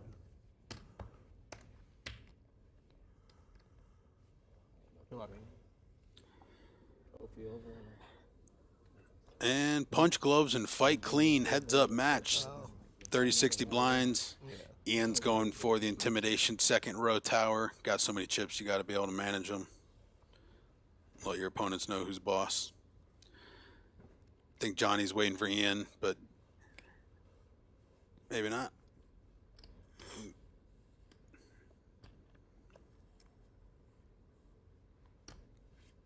Every opponent adjusts differently, heads up. Some opponents like to call and check. Some opponents like to start raising and shoving right away. And I don't know that there's a right strategy, but there's, you know, certainly an adjustment period that happens. From three-handed, this heads up, there's no more ICM worries.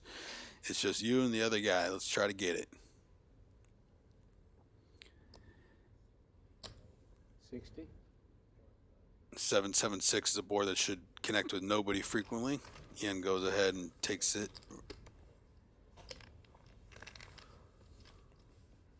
I think that's going to be the theme of this heads-up match. Ian's going to try to win all the pots that neither players connect.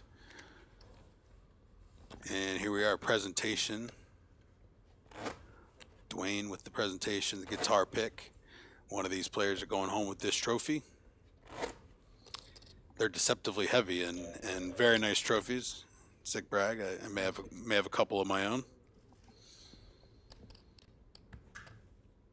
And there it is, in all its glory.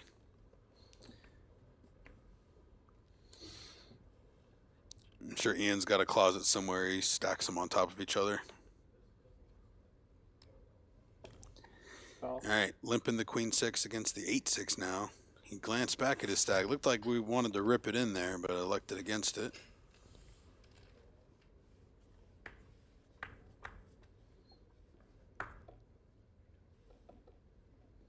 Check. Check.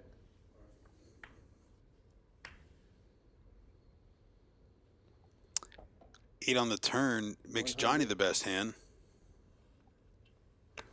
Ian still doesn't have much, just going to let it go.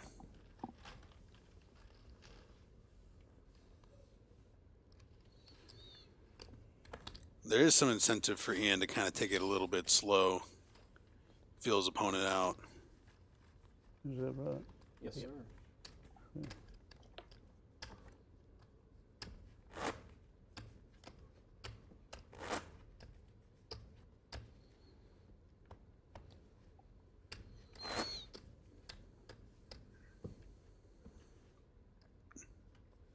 Looking like about an 800K to 3.2 million match right now. There's roughly 4 million in play.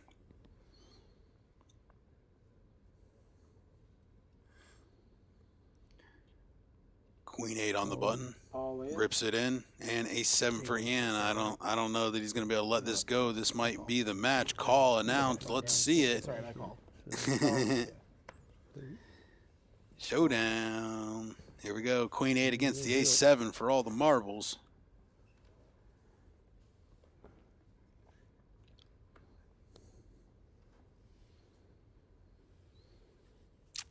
Johnny wins this one. He'll be back to 1.5 million. It'll be roughly 2-1 in Ian's favor at that time. But that ace says otherwise. Big lead for Ian.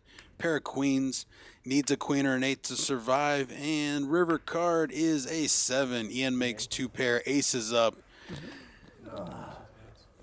Something a lot of South Floridians are used to by now. Ian O'Hara shipping the trophy. That's fine. Take care.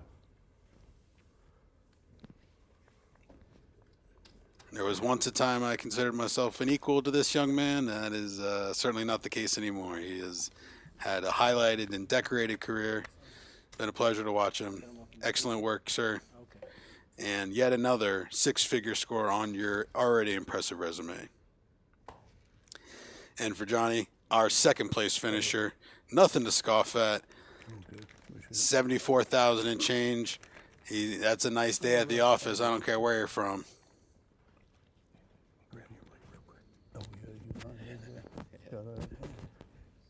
Alrighty, we're chilling here. Ian's a little moving around, little photo ops, little thing. Thank you. All the congrats and good luck. I want to thank everybody very much for tuning in here with Poker Night. We are proud to bring you this presentation and look forward to 4 more nights of action coming up. Cash games the next 2 nights and the main event, which has started today, 3,500 no limit, 3 million guarantee. You're definitely going to want to check that out today and tomorrow for starting flights. You can get on our feature table on Monday and hopefully our final table Monday or Tuesday where they're going to be battling for that 3 million guaranteed prize pool. For Poker Night in America, Rush Street Productions, I am Michael Lockey. Thank you all so much for tuning in. Take care.